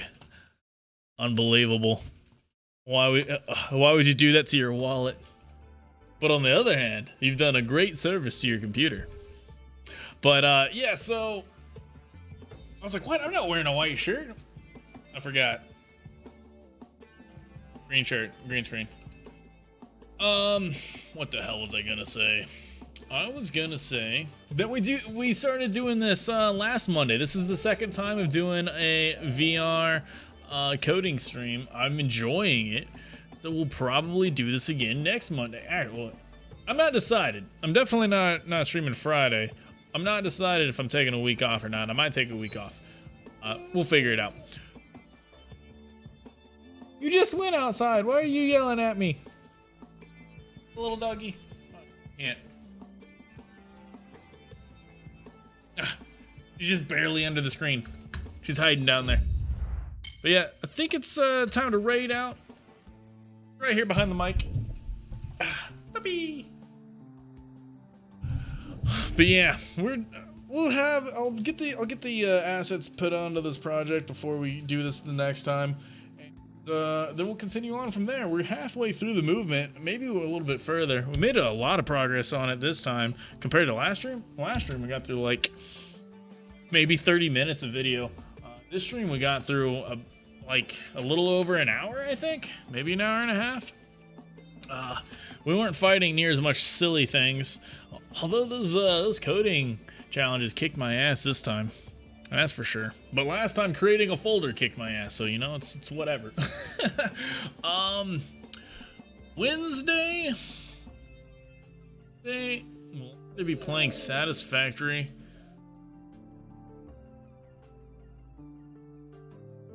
No, we won't say Tarkov. We'll say Satisfactory. Maybe some League of Legends. I don't know. We'll do something. We'll be playing, having a good time. I have the same background on my laptop. Oh! I don't know what this is from. I just came across it, thought it was super cool, and downloaded it. I have no idea what this is from. But if you do... Oh, or are you talking about... Where the hell is it? Where'd the button go? Desktop. Talking about this background? Or are you talking about my background? You get any fighting game Twitch ideas? Let me know. Hey, will do. Will do for sure. This is still, it's still at 45%. I mean, this has gone down. How was that at 40? That doesn't make any sense. What the okay, sure, whatever. Whatever.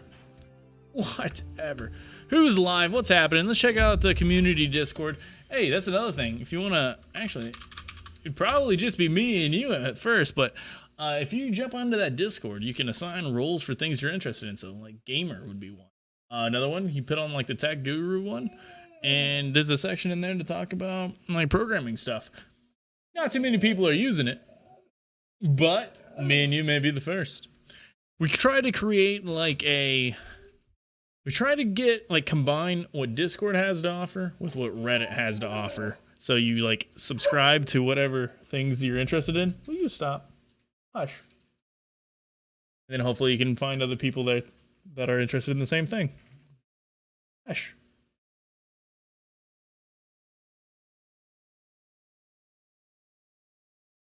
She doesn't like me talking. She's like, he's gone insane. He's talking to no one.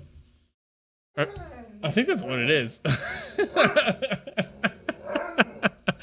All right. Anyways, silly dog. Who's live in the Discord? If anybody's live, we might raid out to Uncle B. He was just in here saying, "Hey," a minute ago.